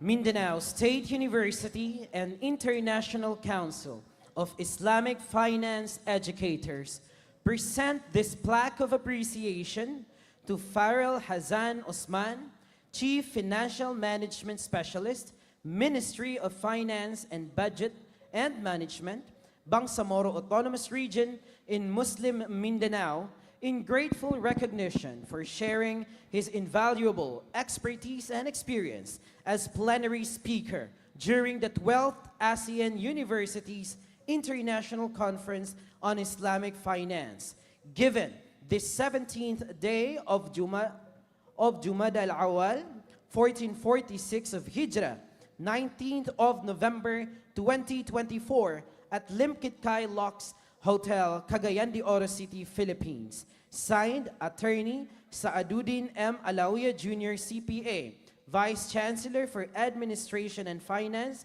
of MSU Marawi Campus, also the Chairman of the 12th AICIF 2024 Conference. Signed, Attorney Basari Di Makuta Mapapano, MSU Marawi Campus Chancellor and MSU System President. Also signed, Professor Emeritus Dato Dr. Muhammad Azmi Omar, ICFA President.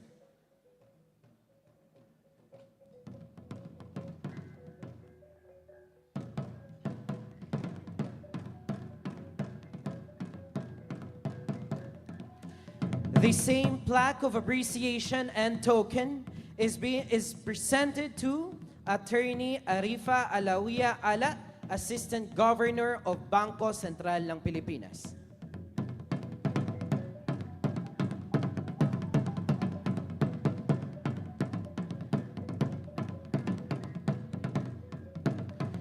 The same plaque of appreciation and token is being presented to Professor Dr. Muhammad Noor Rianto Al-Arif, Faculty of Economics and Business, State Islamic University, Serif Hidayatullah.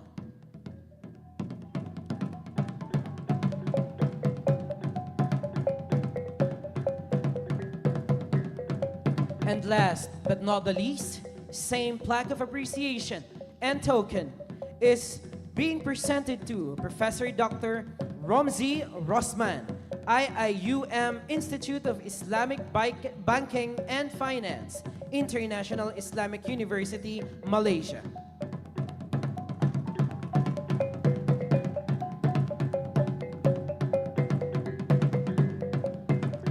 We invite our plenary speakers to position yourselves as we're about to have a brief photo opportunity.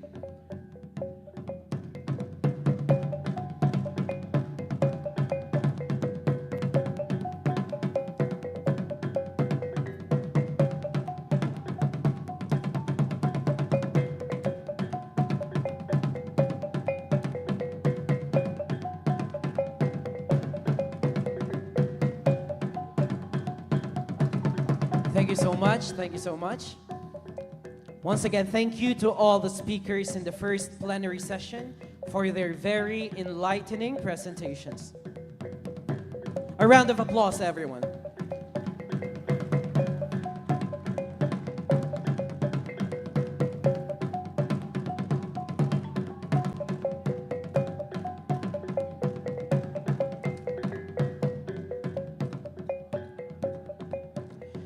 So before we proceed, I wish to relay a special request from the moderator for Plenary 2 to invite our panel speakers for the plenary to the stage already, as the moderator will be formally introducing you on stage to briefing the time in the interest of making more time for the conversations to transpire during the open forum of the session. Once again, may we request our speakers for the second plenary session to be on stage already, as you are going to be formally introduced by the moderator later on when the time that you're already on stage.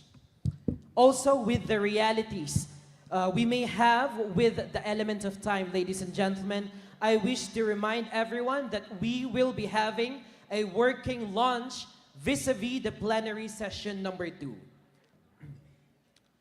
Our second plenary session, titled Islamic Finance, Fintech and Cryptocurrencies, will delve into the latest developments and the unique challenges posed by financial technologies and digital currencies in the context of Islamic finance. This is an area that continues to evolve, and today's discussion promises to offer valuable perspectives. With due honor, I am excited to give this floor to our second moderator of the day, who shall walk us through the depths of discussion for this session. Our next moderator is the Secretary General and founder of the Southeast Asian Islamic Chamber of Commerce and Industry. A seasoned certified public accountant, he brings extensive expertise in tax, auditing, and financial accounting, backed by a degree in accounting and finance from the University of the East. Interestingly, he is a renowned advocate for the rights of the Iranian people on the South China Sea. Ladies and gentlemen, your moderator for the second plenary session, Sir Nasser S. Sharif. Thank you, Mr. Alonso, the Master of Ceremonies. Assalamu alaikum. I'm requesting all the panelists to come over the stage so that we can be saving time. Please come over here. Let's come over here. I will introduce you one by one as soon as you have the stage. Thank you.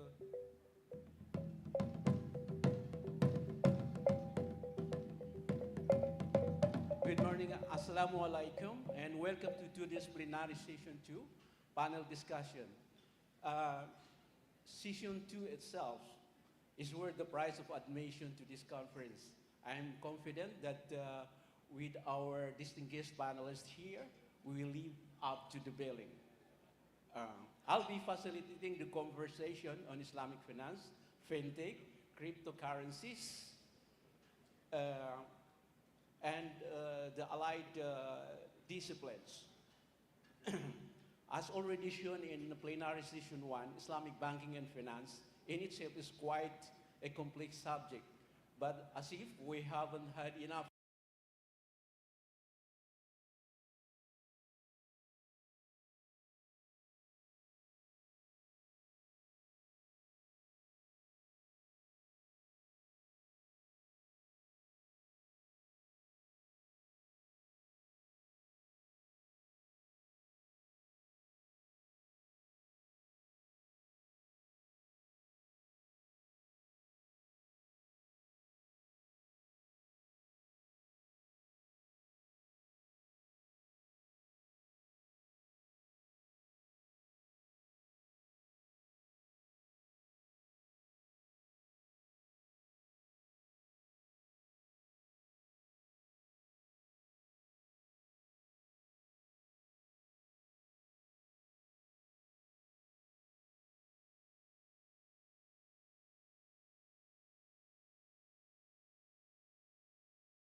solution to potential challenges, the AICIF, or peace in the financial environment where we work, and how different people and organizations view cryptocurrencies, insurtech, and realtech.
As the format dictates, each panelist is allowed 15 minutes tops to talk on the subject.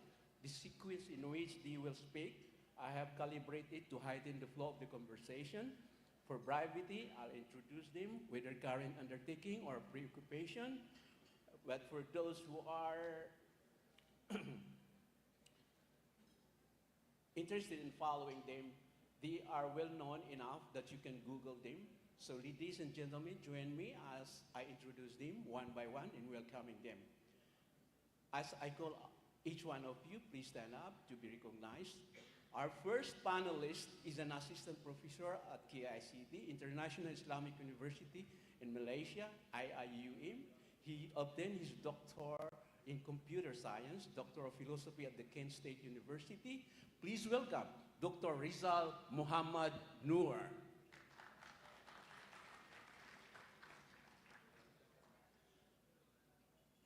Sir Noor, often I wonder why there are more Malaysians named Rizal than there are Filipinos.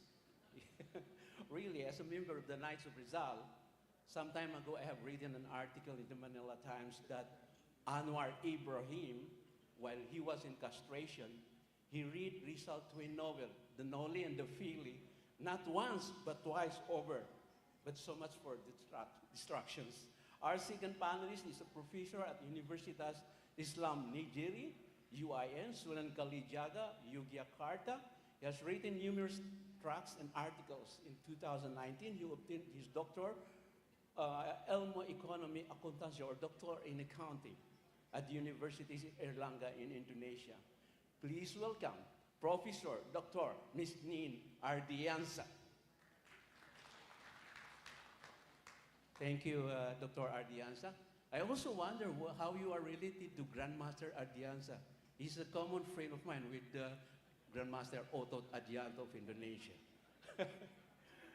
Our third panelist is a Deputy Director of Bangko Sentral ng Filipinas. She leads the FinTech Innovation and Policy Research Group under the Technology Risk and Innovation Supervisor Department. We will have a lot of questions for CBDC, whether how government intervention comes in when it comes to cryptocurrency, and there she will enlighten us. She is Jubilin Im Hao. Our fourth panelist, and this is a special one, thanks to the effort of the Thomas Cavelli Foundation and Dr. Amanuddin Ismail, we have just ferreted him from an elite wealth management conference in Cannes, France, convened a week or two ago, which has been attended by a lot of movers and the seekers in the financial world, and even the families of old money in Europe, the IMF, World Bank, and even the families of the Rothschilds.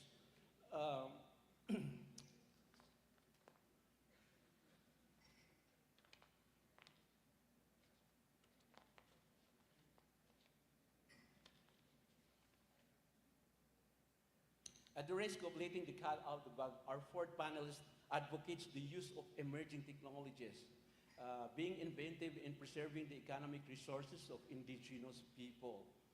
from Africa to Asia and the Caribbean countries. Addressing colonial in our age may sound anachronistic, but it is alive and well and have taken roots in other forms and tries to embed itself in the emerging technologies. We have the oligarchs and the like of George Soros who would want to deface national identities so that there will be no more Nusantaras, and then turn us into generic beings floating in the void and without purchase of any kind.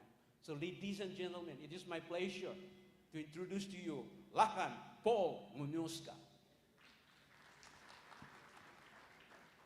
Today our panelists will bring us diverse perspectives and expertise in their talk, ensuring a rich and insightful discussion. Before we begin, let me remind the audience that we have a question and answer session later, so be very attentive. The audience will have a chance to fill their question based on the presentation given, or you can throw our panelists a card ball altogether. We won't be interrupting the panelists as each one talk turns to speak, so be attentive. Write down or remember your questions and be ready for the Q&A session. Let's start with our first speaker, Dr. Rizal Muhammad Noor. You have 10 to 15 minutes to share your thoughts with us, from which the audience will cue their questions. Sir, it's your turn.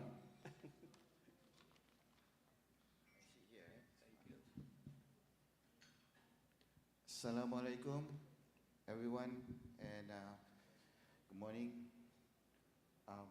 Would they be playing the slides? Oh, okay. All right, thank you. So I think thank you for the introduction. He wonders why a lot of people in Malaysia are named Rizal. I don't know why with the others, but I'm half Filipino, so it's okay for me. So let's continue. If you might know that I'm coming from a computer science area, right? I do work in Islamic university, so we do projects in fintech, Islamic fintech foremost, right? So I'm going to give a little introduction and possibilities of what Islamic fintech is going to be, and hopefully people in the Islamic finance will take the challenge to bring it forward into realization. Right? If we talk about fintech, the old definition, we have telephony banking, the ATM machine. These are all also fintech, but we don't talk about those anymore. Those are old technology. Fintech today, as for 2008, is something we define as something disruptive. Right? So if you're using technology and it's not disrupting traditional markets, it's not really fintech in academic point of view. Right? And then we have somewhere around 2010, we have something like Islamic fintech coming in. Which is very interesting because Islamic finance is already very disruptive. Together with fintech, we have disruption over disruption, right? Which makes things a lot more interesting. And then we have cryptocurrencies and blockchain, and the most interesting part is from 2015 onwards, where we have smart contracts, right? I'm going to proceed. Can you move to the next slides? Sorry. This is controlling. All right. Okay, so let me talk about the early development. Foundationally, we have digital banking, online payments, mobile banking services. This is nothing new, right? But it is starting to build up of what fintech is, right? And if you move forward to the next slide, sorry. Right. And then we came to cryptocurrencies, right? I understand in Philippines there are a lot of people who are interested in cryptocurrencies. At least I know some of my cousins here who actually are interested, right? But late 2000, right? Somewhere around 2008, we have Bitcoin paper, right? And then we have Bitcoin coming in. And then we have something we call blockchain technology, which provide a transparent and immutable ledger, right? From that point on, in 2009, we have Bitcoin, we have Dogecoin, we have Solana, we have a lot of other coins that emerge, right? So today, there are over 6,000 or close to 6,000 cryptocurrencies and close to 12,000 digital assets, right, on the crypto space, which makes things a very interesting time for a lot of people, right? I'm not sure about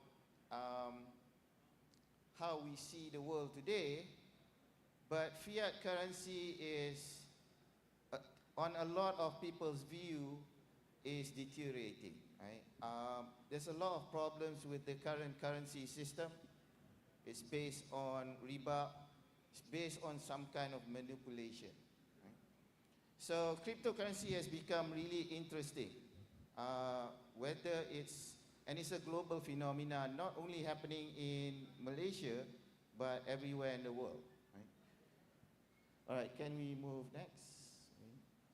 Okay, so when we talk about crypto asset types, from 2008, the most popular coin was Bitcoin and several others.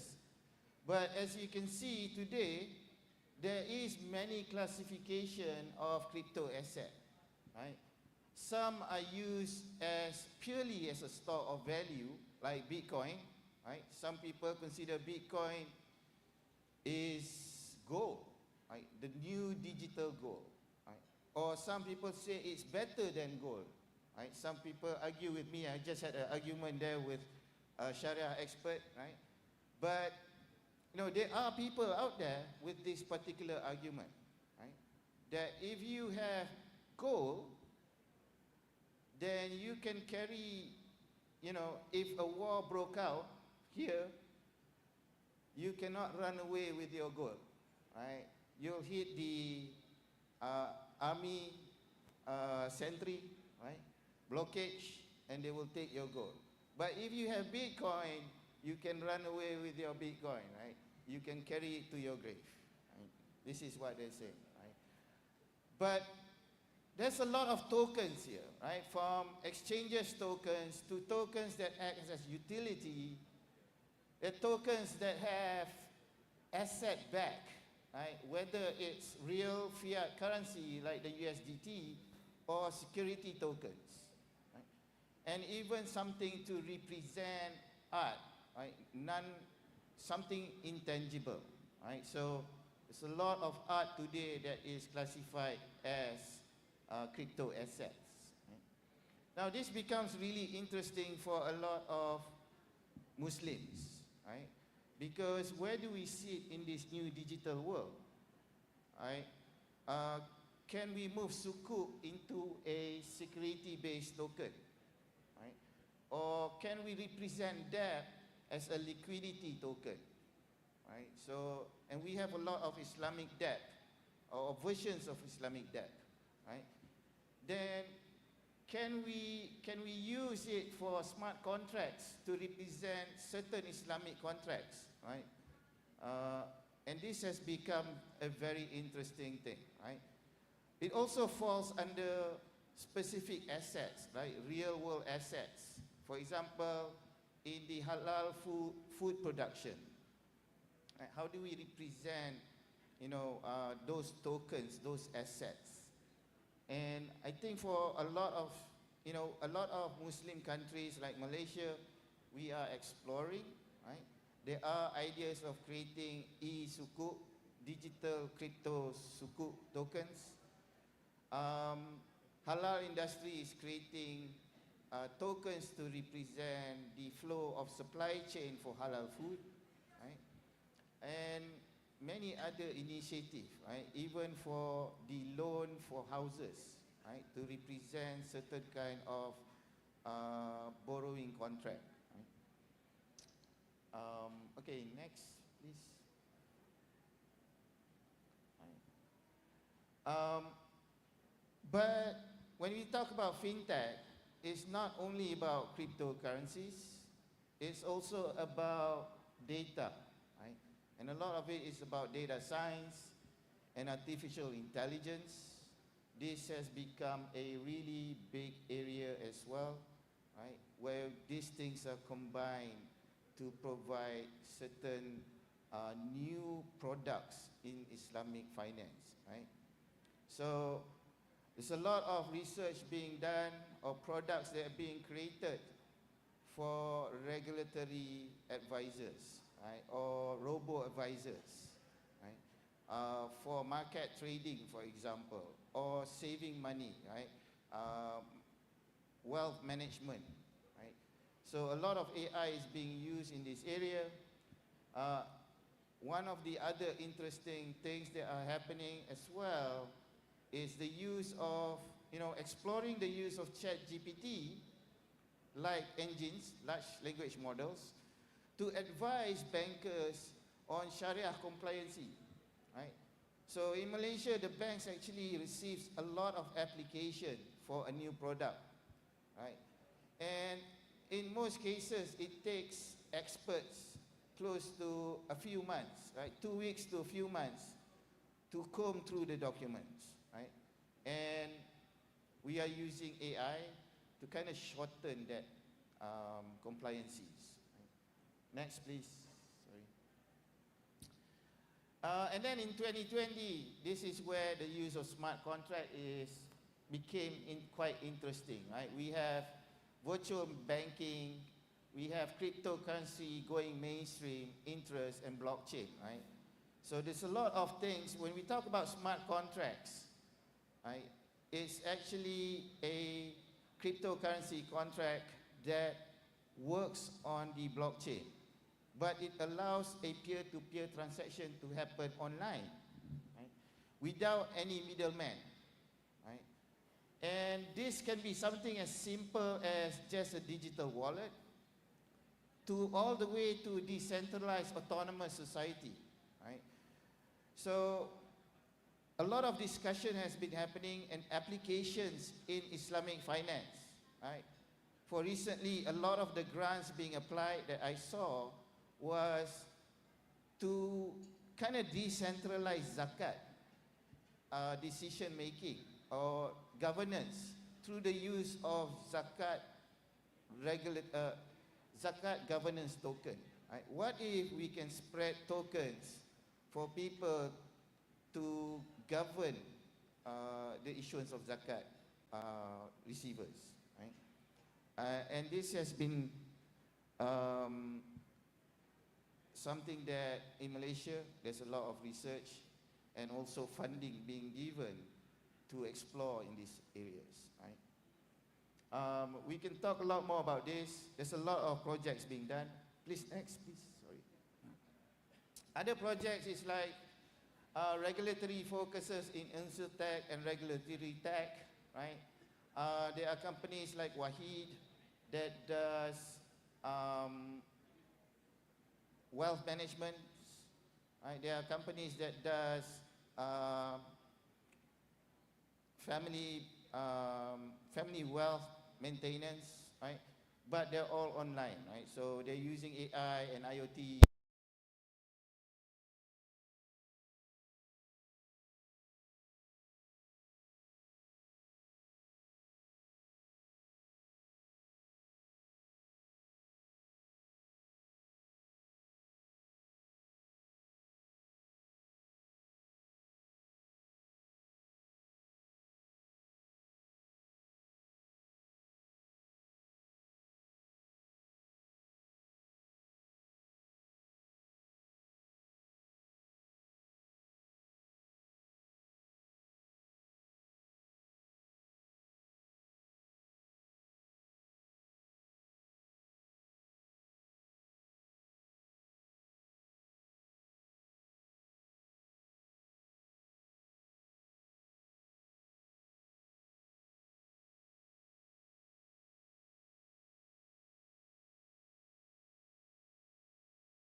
If in cryptocurrency is still mixed. I think this is change in adoption, right? Especially in the recent US election where Donald Trump is actually supportive of crypto. I think this would also change the whole perspective around the world, right? And so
Ms. Nail Ardianza. Sir.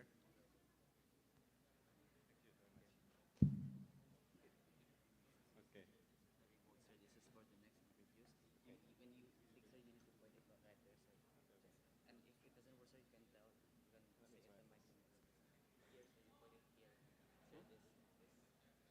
I can repeat. It's not working.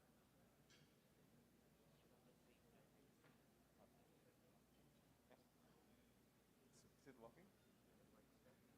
How to?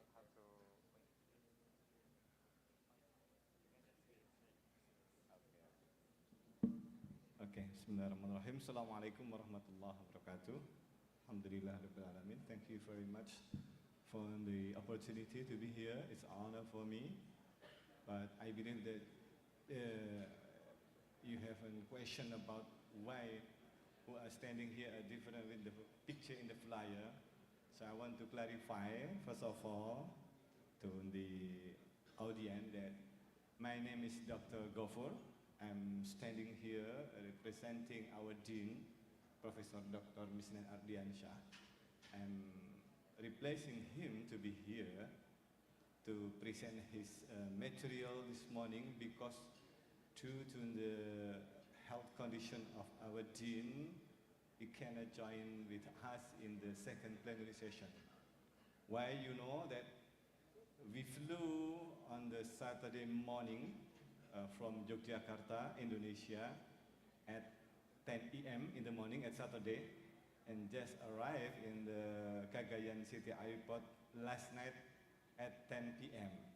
So we take, it's about 36 hours from Yogyakarta to Cagayan City. So Professor Misnan Ardiansyah sent a big apologize, cannot join us, but Alhamdulillah, Alhamdulillah Rabbil Alamin, it's a big opportunity. It's also a big honor for me to be here, to join and gather to all the participants in the 12th AICIF. Alhamdulillah. Okay, I can move to the material. Professor Mr. Adiansa prepare material, the title Facing the Era of FinTech and Cryptocurrency, Transformation and Challenge for Islamic Finance in Indonesia. Next. Okay, let's start with the global view of Islamic FinTech.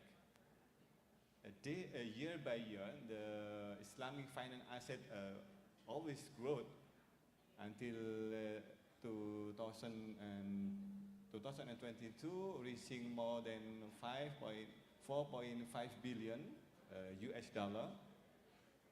And most of the Islamic financial asset come from Islamic banking. You can see from the cycle picture, the blue one is the biggest contribution is from Islamic banking, and the second part is Sukuk, and the third Islamic fund, AICIF, and also the last one is Takaful. This is the picture of the Islamic finance asset in the world. And if we look to the country contribute to the Islamic finance asset, there are 5 biggest country contribution. There is Iran, Saudi Arabia, Malaysia, United Arab Emirates, and Qatar. So from our area in ASEAN, only Malaysia contribute give a big contribution to the Islamic financial asset around the world. But according to the data from Islamic Corporation for the development, most developed country according to EFDI by 2023, they are Malaysia, Saudi Arabia, Indonesia, Bahrain, and Kuwait. Next slide, please. This is the dominant hub. There are 5 countries according to the Global Islamic FinTech Index. Next. What about the condition in Indonesia? What are the prospects for the Islamic finance industry in Indonesia? Next. You know, I think we have a similar condition between Indonesia and also Philippines especially. We are archipelago country. We have so many islands. I believe maybe Philippines has more than 7,000 islands, and Indonesia has more than 15,000 islands. So we also have a very huge number of population, 282 million people, which is more than 70% are Muslim. It's a very huge market in Indonesia. And then the development of Islamic financial asset continues, shows significant growth. So until 2023, there are 2,075 trillion rupiah, reflecting 12.58% year-on-year growth in 2028. Next. Determinant of the Islamic finance industry in Indonesia. So of course, financial technology take a serious part, a big role in process of developing Islamic finance in Indonesia. It can make a very good transaction. There are so many applications according into our gadget also. Most of people has a bank account. Of course, automatically they also has an online banking with so many services that we can have from the online banking, not only for transfer money, but also we can pay so many bills in our daily purposes. If you want to pay water bill and also electricity bill, we can pay through our gadget, through the financial online banking. So distribution of fintech services type The biggest one is payment and also lending. You can see the payment and also lending. So it is very easy for people in our country to get lending for financial services, especially not only from banking account, but also from other institutions. For example, P2P lending, for example. Next. What about Sharia fintech in distribution in Indonesia? So, according to the data, the distribution of Islamic fintech in Indonesia remain dominated by lending sector. Hopefully, the lending sector promote and boost the production aspect, not only for consumer aspect. So, the lending sector, including both P2P lending investment and consumer credit. Yes, in one side, it's a good condition, it's a good information that most people in our country has attention and has awareness about Islamic financial technology. But on the other side, it's being a treatment because if they don't have enough literacy, especially in financial literacy, they're going to be trapped in the financial debt that in the future will bring so many negative aspects in their life. You know, we're facing a serious problem in Indonesia. We call it pinjol. I believe Indonesian people are familiar with this termination. Pinjol, pinjaman online, online lending. Yes, online lending. People, very easy to get a lending from online application, even they don't have enough capability.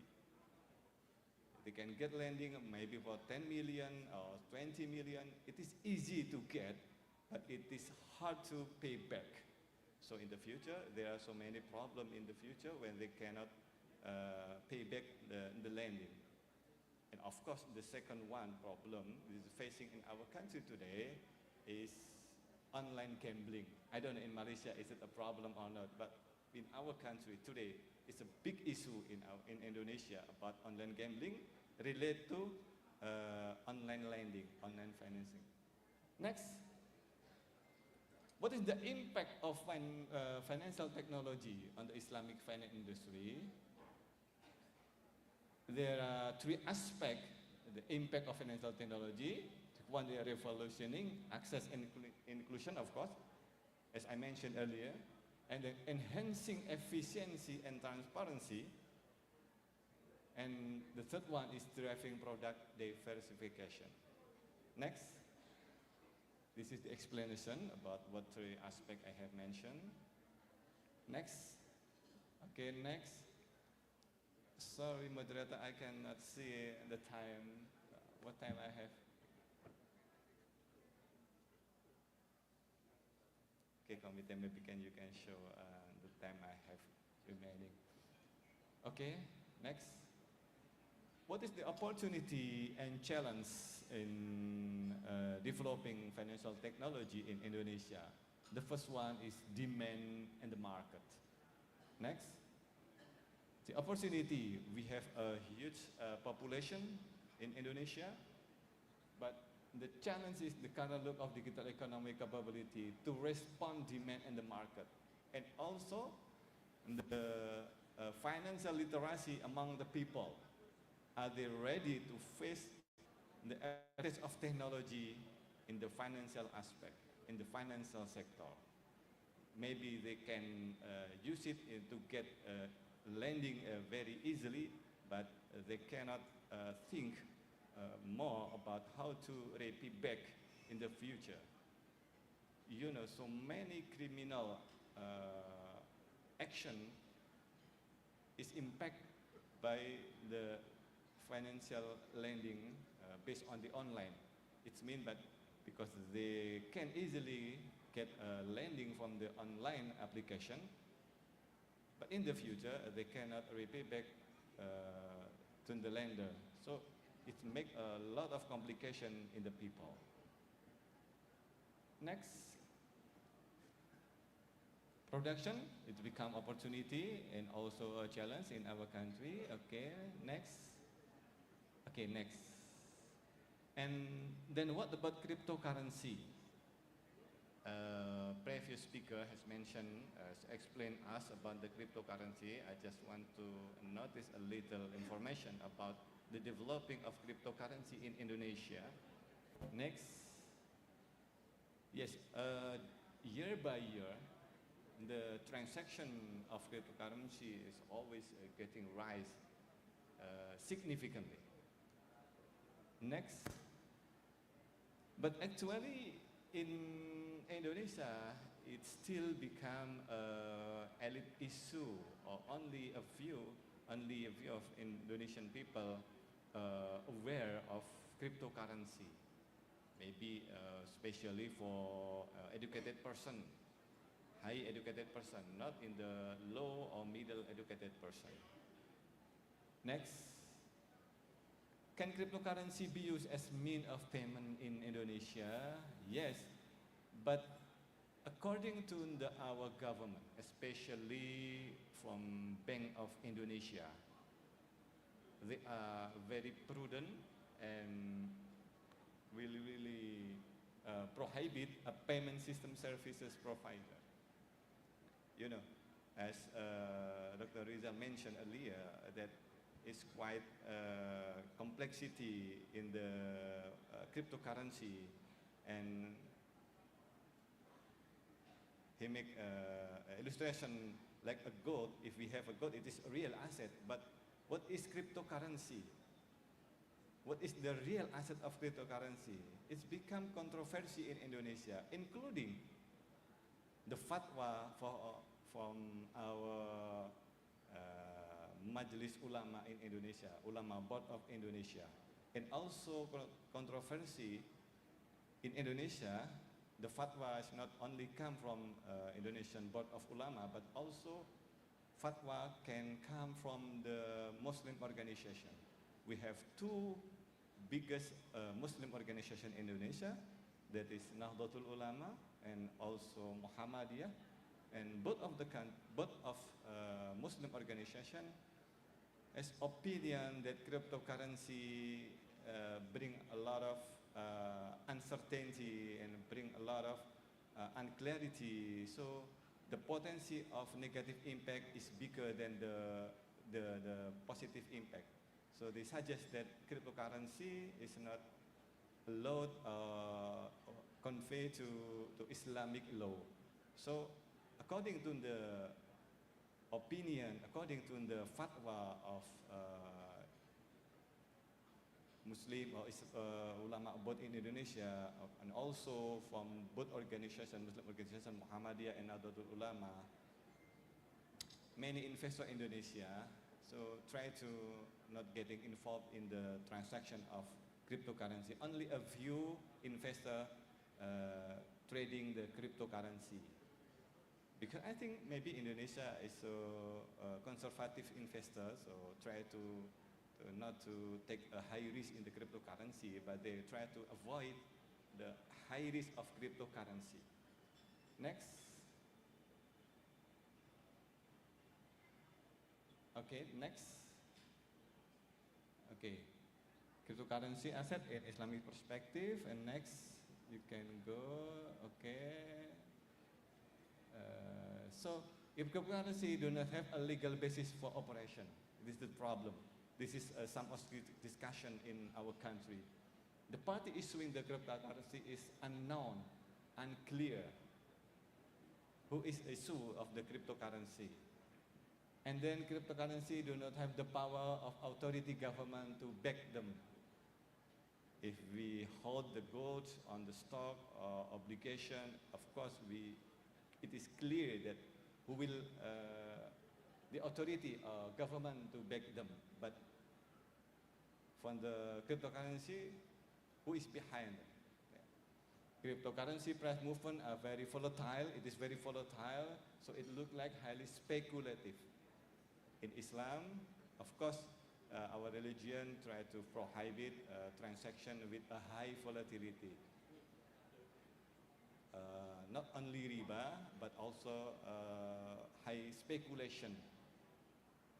And then cryptocurrency it easily create new disadvantage, such as being used for money laundering and illegal purposes.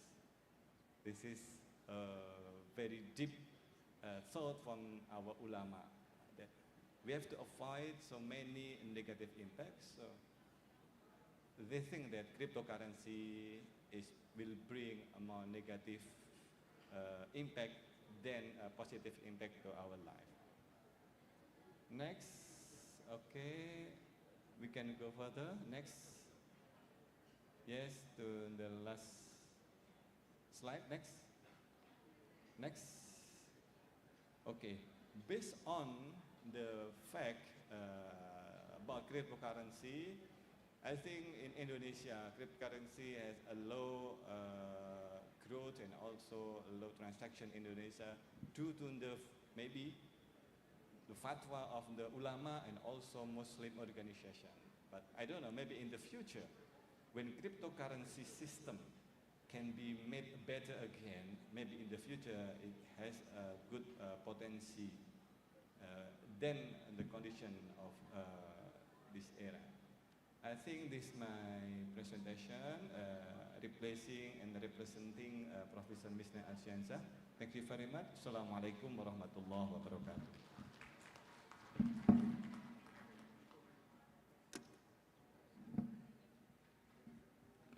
Thank you, sir.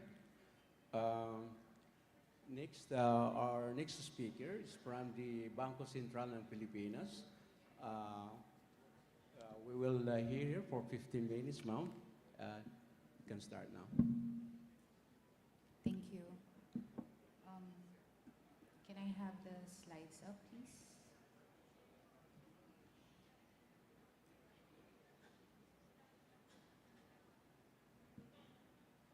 Right. To our friends and colleagues from the International Council of Islamic Finance Educators and Mindanao State University, distinguished speakers, my co-panelists, our moderator, of course, participants in today's session, ladies and gentlemen, a pleasant, it's now afternoon, it's supposed to be morning for my session, but a pleasant afternoon to everyone.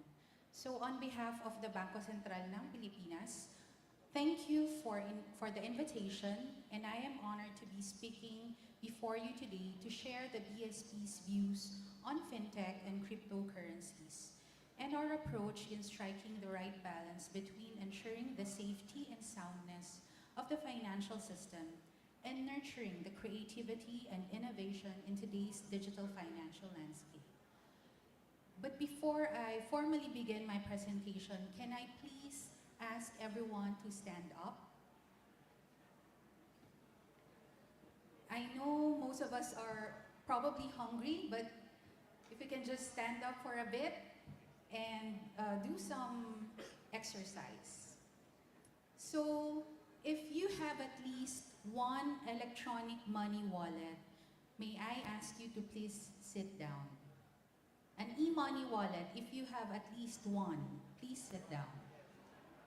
Okay. We have a lot of people sitting down, that's good. If you have at least one online banking application in your phone, please kindly sit down. Right.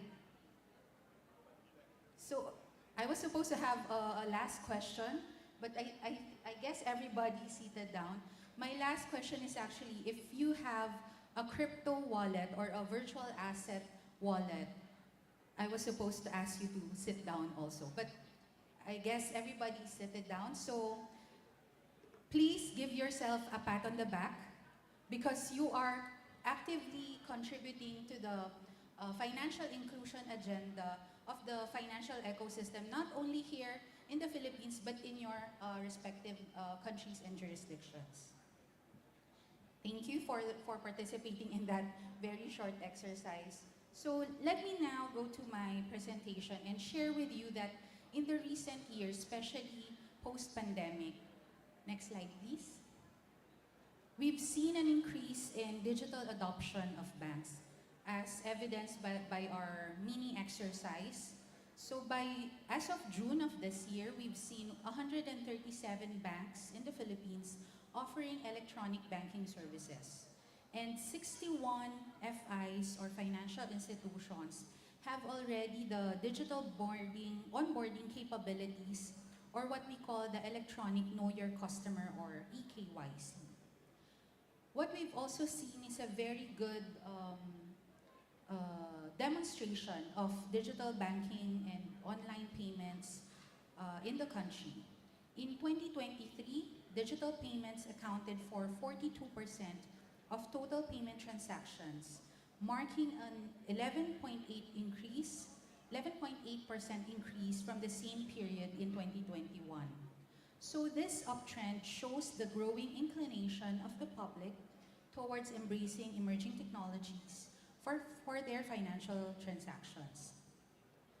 And now we're also seeing a steady growth of Filipinos utilizing mobile phones and the internet for online financial transactions.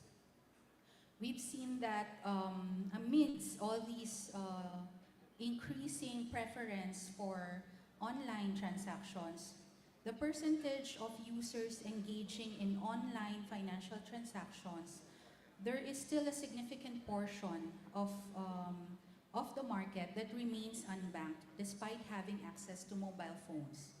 So as my co-panelist earlier said today, that some of the technologies that we'll be talking about, or some of my co-panelists have talked about, are already technologies that have been in the market for many years. But unfortunately, we haven't seen using these technologies in order to advance financial inclusion. And that's where we come in as regulators. We're here to ensure that we provide enabling regulatory environment to promote leveraging these technologies towards financial inclusion. Next slide, please. In supporting our FIs in the use of their technological innovations, we continue to foster an enabling environment consistent with 3 core principles. That is, ensuring that regulations are proportionately and fairly enforced, maintaining an active collaboration across multiple stakeholders, and lastly, ensuring that innovations must work for the benefit of consumers, especially the most vulnerable ones and those availing of financial services for the first time. Next slide, please. So how do we do that in the BSP? We've recently formalized our test and learn approach, and we call that the regulatory sandbox framework. So basically, this enables institutions, whether existing FIs supervised by the BSPs or third-party service providers who have good value proposition business models, leveraging technology to advance or further financial services in the country. They have this platform to work alongside regulators like the BSP to test out the application of these products and services into a live environment, but of course on a limited scale. So aside from the BSP, the SEC, or the Securities and Exchange Commission, as well as the Insurance Commission, also have their own respective regulatory sandbox framework. So just to share with you, there's one active regulatory sandbox application that we have, and it's very interesting because it deals with gold trading, but using decentralized ledger technology. So that ensures that the recording of transactions, starting from the sale from the small scale miners up to its final sale to the BSP or the central bank, is recorded through the blockchain technology. So again, it provides transparency. It also promotes efficiency, and again, it allows the small scale miners to have that access to the BSP as the final buyer of gold. Next slide, please. So let me also share with you another enabling regulatory framework that we promote as a central bank, and that is the digital banking framework. So this digital banking framework sets a specific classification for banks offering end-to-end financial products and services via a digital platform. So comparing it to the traditional banks, so to speak, digital banks do not have branches. They can only have one main office or head office wherein they can do their administrative stuff and answer to consumer needs. So with the BSP's current approval of 6 digital banking licenses in the country, we expect greater market efficiencies in the delivery of and expansion of access to bespoke financial products and services. Next slide, please. So far, we are seeing very overwhelming and encouraging results. For one, we've seen that based on the deposits level recorded and reported to us by the digital banks, we've seen a growth in terms of deposit accounts facilitated through the digital banks. More than the attractive rates being offered and, of course, the ease in onboarding, if you have digital bank accounts, I'm sure you're familiar with it. You can open a digital bank account in less than 5 minutes. So it really encourages everyone to access and have these basic deposit accounts through online channels at the comfort of your home or wherever you are in the world. And right now, later on, I have a different slide on it, but just to share with you, the Monetary Board has recently approved the lifting of the digital banking moratorium, license application moratorium. So beginning January of next year, the BSP will now be accepting 4 additional, the BSP will be granting 4 additional license for digital banks. But the caveat there is the value proposition or the business model should be very unique in such a way that it encourages and really promotes and facilitates financial inclusion in the country. Next slide, please. So now let me go over to the VASP regulations, or what my co-panelists have been discussing, the crypto asset regulation. So for the Philippines and the BSP in particular, we adopted the definitions and the recommendations provided by the Financial Action Task Force, or the FATF. So for those of you who are not familiar, the FATF is the international watchdog for MLTFs and CF risk. So we adopted the terminology that they used, and that is virtual assets. So it refers to a very broad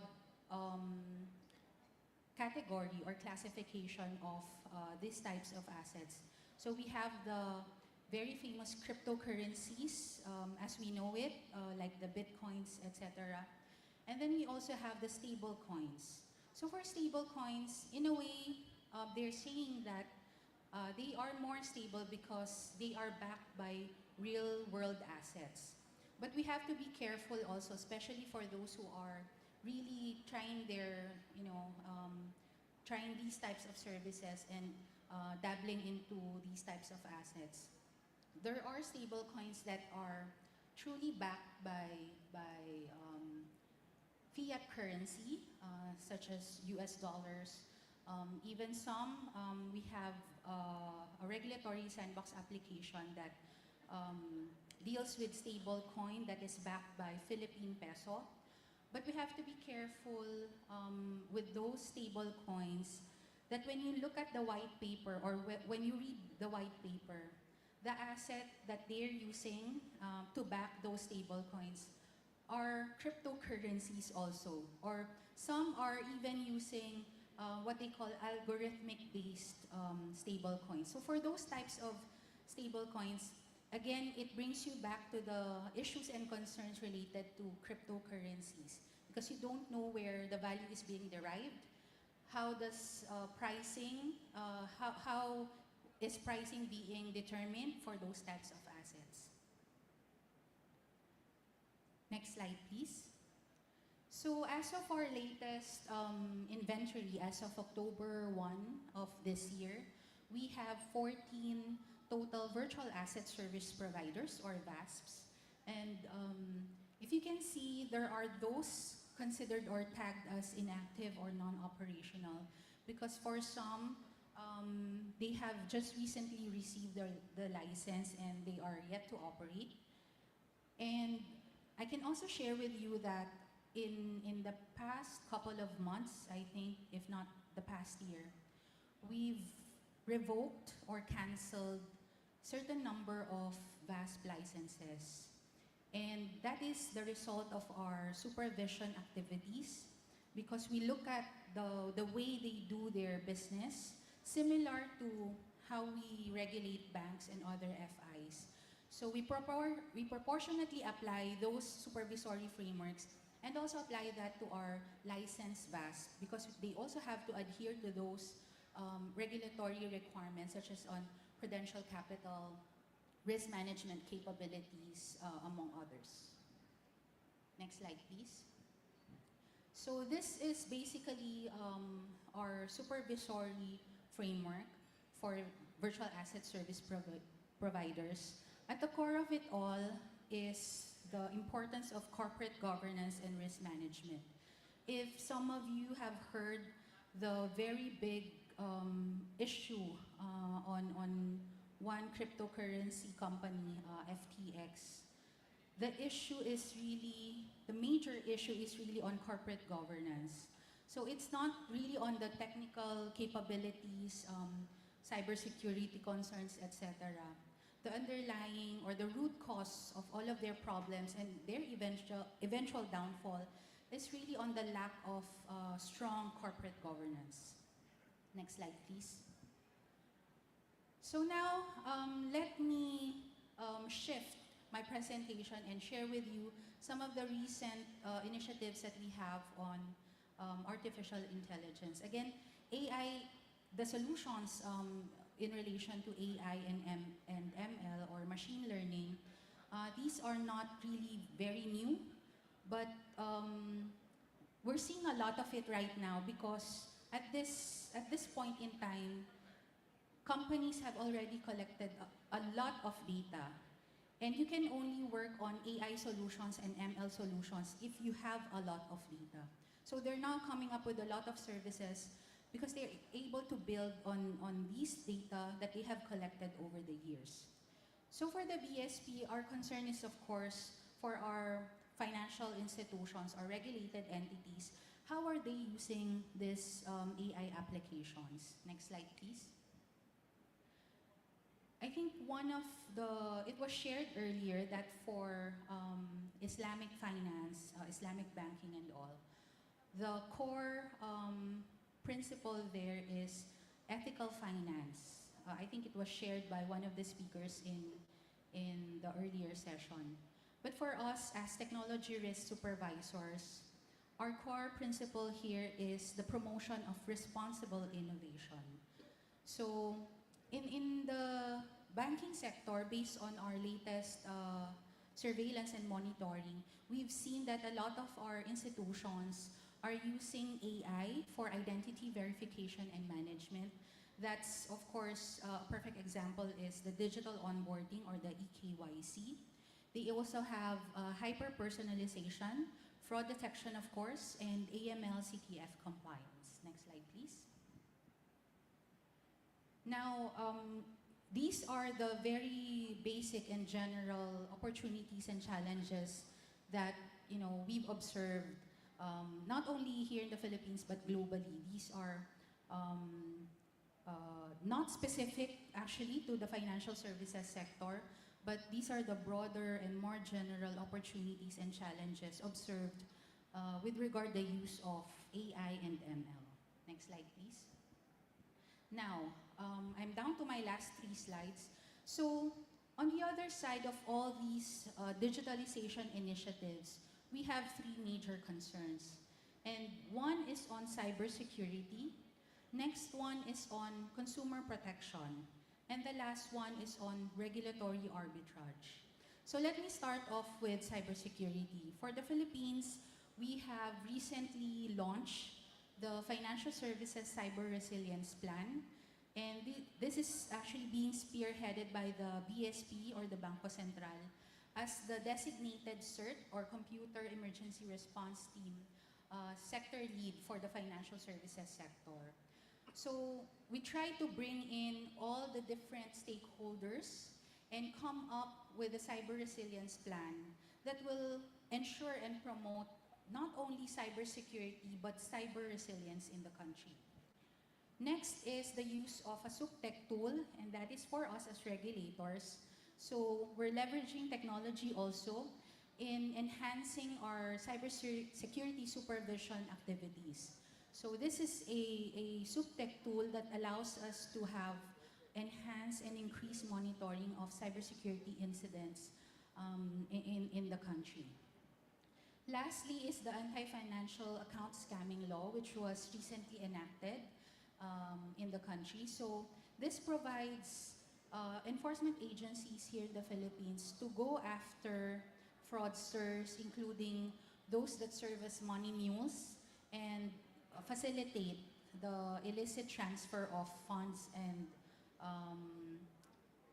serve as money laundering vehicles. So next slide, please. Now, as part of our regulatory and continuing reforms, I mentioned earlier the lifting of the moratorium on digital banks. And soon after that, next year, by September, we're also expected to lift the moratorium on virtual asset service provider licenses. But again, there's a caveat. They will go through the very stringent licensing process of the BSP because again, we don't want just anybody coming into the financial system and offering these types of products and services without the real capabilities and risk management discipline. Next slide, please. Now, to address consumer protection concerns, the BSP, particularly our communications office and our financial inclusion office, are working hand in hand together with the respective regulators and people involved in very many aspects of fintech in the Philippines. We have designed very targeted financial consumer protection awareness program. So I also invite everyone to please visit the BSP website and check out our very own and very targeted consumer protection awareness campaign on virtual assets and virtual asset service providers. We also have other program geared towards enhancing cybersecurity capabilities of individuals as well as institutions. Last slide. So to address regulatory arbitrage, because we're living in a world, especially when you talk about fintech, we're living in a world where there is really no more border. So it cuts across multiple agencies within the Philippines, and it also goes across the borders of the Philippines. And we have to ensure that our regulations and our supervisory frameworks are aligned. And we do that here in the Philippines through the Financial Sector Forum, together with our colleagues from the Securities and Exchange Commission, as well as the Insurance Commission and the Philippine Deposit Insurance Commission. So we also work side by side with our DICT and NTC, particularly in the enforcement of some directives such as the banning of the crypto companies that are not registered here in the Philippines. So again, just to close, I'd like to share to everyone that for the BSP, we would not stifle innovation by immediately saying no to technologies, especially if we're seeing good value in those propositions, particularly if they are targeted towards advancing financial inclusion in the country. Again, what we want to follow is have the discipline of responsible innovation for our regulated FIs and for them to come up with customer-centric financial products and services that would really address the needs of these financial consumers. With that, thank you everyone for your attention. Thank you, Jovelyn Imhao of the Central Bank. That was a crisp, although we're a little bit short of time, but it is incisive at the same time.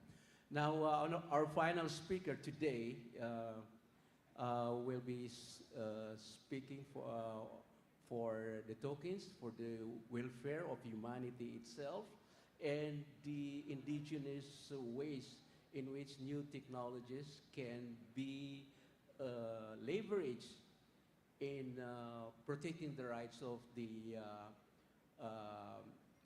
underbanked or especially in the third world countries, to keep them abreast with the changing technology. Our guest is no other than Lacan Paul Munyusca.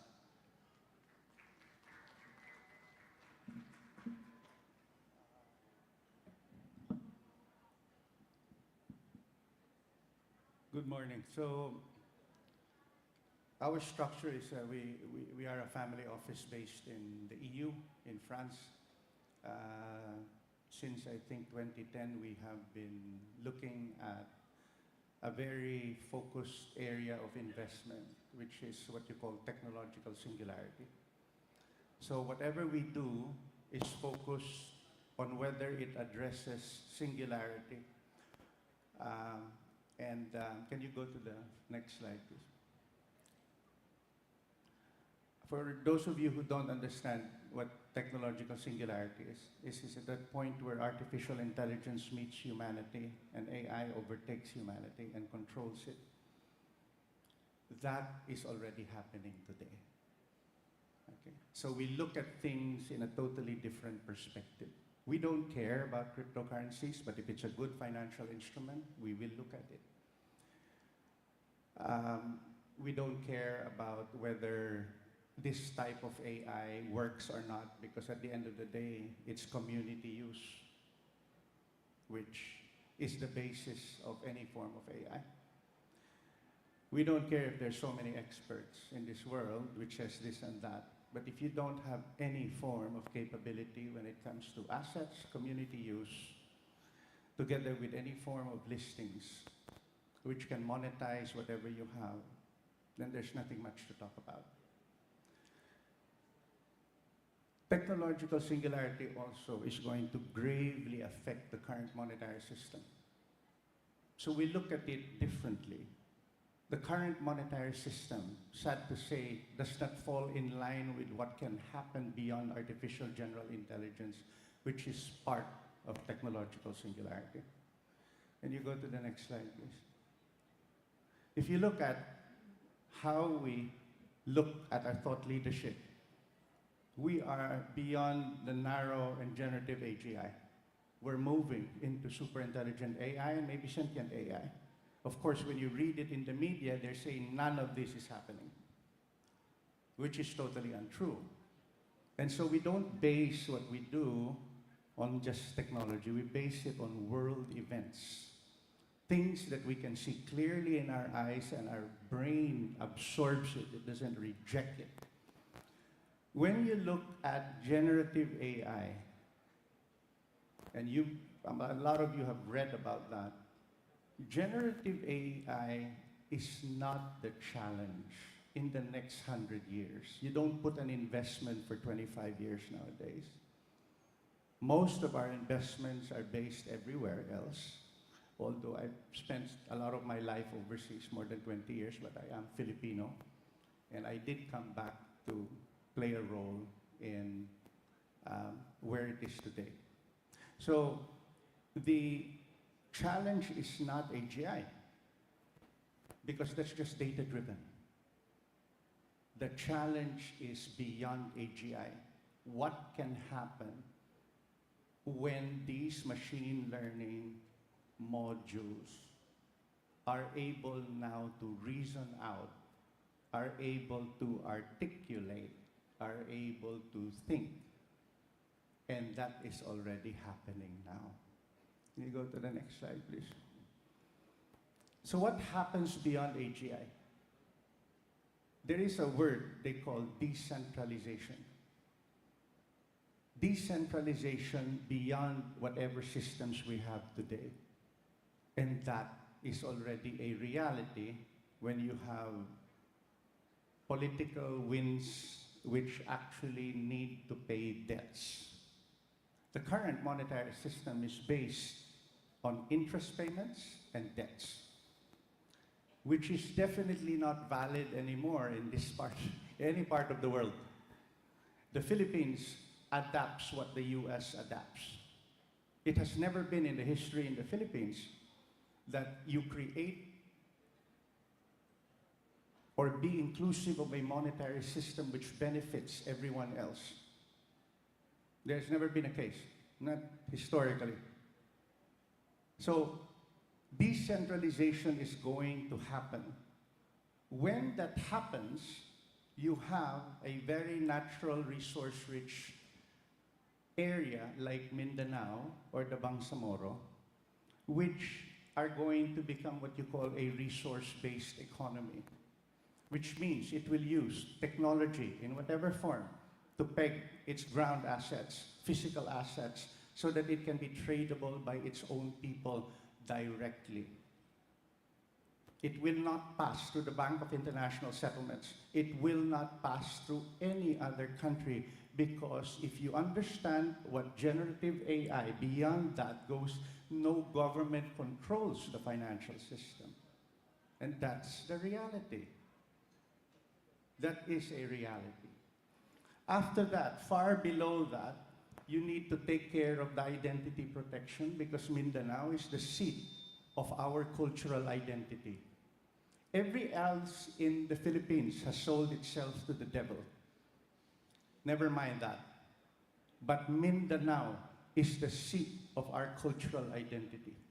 If you are not inclusive of what is beyond AGI, then there is no such thing as a Filipino in the next 30 years. It is a diluted race, and it is a race which only takes its cue from other countries. I am sure you do not want that. Neither do I want that. After that, the monetary systems will change, because everything has a binary code. It has nothing to do with what the Rothschilds introduced in the 1910s. Political systems are going to change, whether we like it or not. The monetary system will change, and we need to govern. It's very interesting that the same message, I was invited in Cannes just last week, addressing the IMF, the World Bank, the Rothschilds, JP Morgan, whoever you want to think about was in that room. Apparently, none of them said that it was wrong. So with what I'm telling you, it's not just because I grew up also here. This is the reason why I came back. It's to tell you that the last frontier of our country is Mindanao. Every single race, Tausug, Iranon, you are the ones going to save our country, and you need to play it at the very top. You need to play it in the monetary system itself. If you don't do that, we will be enslaved again in the next 100 years. Your physical assets will only be taken from you. It saddens me to see when I read the Bangsamoro law. It doesn't mean anything. Definitely not inclusive of you protecting our people. It's not inclusive of us protecting our cultural identity, and it is basically just following whoever wants to make use of us. And we have had that colonial effect for so long, being dribbled around, using the same taxation system against versus universal basic income, let's say. Every single thing a foreigner says in our country, we follow. even if it is not good for our country. Remember, Mindanao produces half of the gold reserves of our country. Mindanao is richer than the UAE, not just because of oil and gas, not because of precious metals, but because of uranium deposits, which can power artificial intelligence in the next 200 years. So you see how serious it is for me to come here. The last is the rise of natural resource nations against autonomous regions, which is already happening. France got kicked out of Africa because Africa has had enough of French colonialism, of which we have our fair share of that. It's interesting to hear it from a Filipino, no? So, go to the next slide, please. Beyond AGI, that's how powerful AI will be. It corrects history. Every single bank account stolen from our country will be retrieved with interest. Every single person which painted a wrong history will be corrected. George Soros and his Open Society Foundation will collapse. Every single media outlet which brought about lies with our people will collapse. Unless you tell me that AI has nothing to do with anything in the next 30 to 50 years.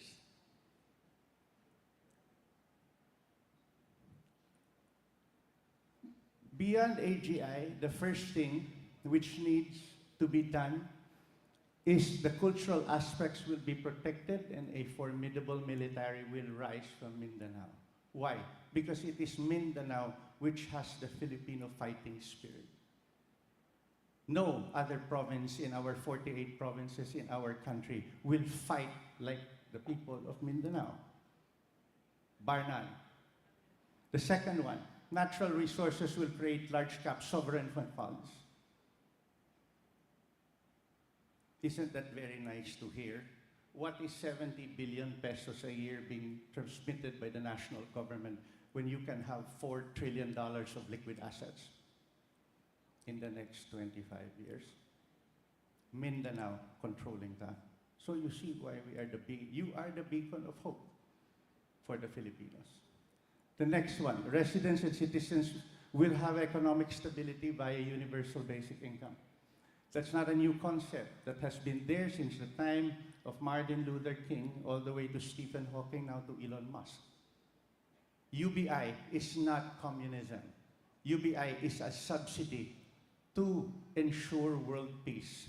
Because when you have 30 to 40% of job losses worldwide because of automation, you must be joking if you don't provide subsidy. Unless you don't understand how government works. That is why very soon there is no place in government from brain-dead politicians. Sad to say, there will be none. If you run for a political position, AI is probably going to vet you, and you better make sure may laman ang utak mo. Huwag ka tumakbo kung wala kang laman ang utak mo at sasayaw ka lang. Okay? The next one, on top, the Bangsamoro AI, if done properly, if the Bangsamoro law is inclusive with the new monetary system, it will become the next Qatar or Abu Dhabi of Southeast Asia. Every single person from Mindanao is going to be a multimillionaire with the new monetary system. Cryptocurrencies or not, we don't care. But that is the outlook because Mindanao has tremendous natural resource assets. Do not allow foreign interest in our shores to continually control us, to continually giving us rules and regulations which does not fit in the 21st century anymore. Govern independently. And if you think that you don't have any guidance, And it saddens me to see that the Bangsamoro framework, its salient points in PowerPoint available on the internet, was done by the European Union, which controls the world currency systems. Why? Why? Ganun na pa talaga tayo na walang laman ng utak, tatanungin mo pa yung taga-EU kung anong gagawin natin dito. I do not believe that kind of seriousness that new friends from Mindanao have shown me ever since I have arrived here. You understand it. Maybe just need to articulate it properly. Okay, the next one. So who are we? We were a family office since 2010. We are a global leader in AUMs, assets under management. We are a global leader in singularity solutions. We are a key investor in a global hybrid bank, which is now a central bank to autonomous regions, and we are the world leader in UBI. The Bangsamoro and Mindanao is an AR. That's why I am here. Hybrid Bank was renamed to Banco Maharlika just in 2021. We had a very difficult time when we renamed the bank because of the scams using that brand. But that brand is bigger than Coca-Cola when it comes to the Filipino people. So we treated it as a distressed asset and cleaned it up. Sovereign Wealth Fund has now surfaced. The Bank of Humanity has now surfaced, which is our bank. We have 7 ARs, autonomous regions, led by the Democratic Republic of Congo, the Northern Ghana state, and in the Philippines, the Sultanate of Lanao has signed a central bank agreement with us, being part of the new monetary system. Now let the public debate it on whether or not it is the best thing for our people. Again, this is not about cryptocurrencies for us. You can be an RWA, stablecoin, an ICO, a CBDC, no one cares. As long as it reaches the pocket of our people can trade it, and our people can use it in ecosystems directly without any form of corruption. And that is why for those who have scammed cryptocurrencies, it's sad. But being a critic on cryptocurrencies before, I have seen the advantages of it. And I think that you should immerse yourself in it also. Website is thebankofhumanity.com, and we are here to assist Mindanao be inclusive of the new monetary system. We are a London-based entity, but run by Filipinos. Okay? So it's something to be proud of. I want to thank you for inviting me. My name is Paul Monosca. I am the chairman of the Bank of Humanity. Thank you.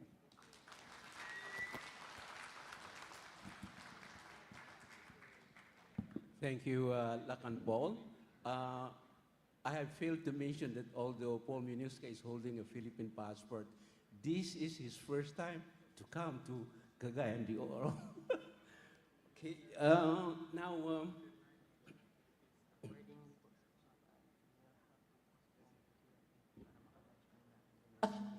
okay. According to the Master of Ceremony, we have to postpone the Q&A so that we can have lunch. We don't want to starve you people. Thank you, folks.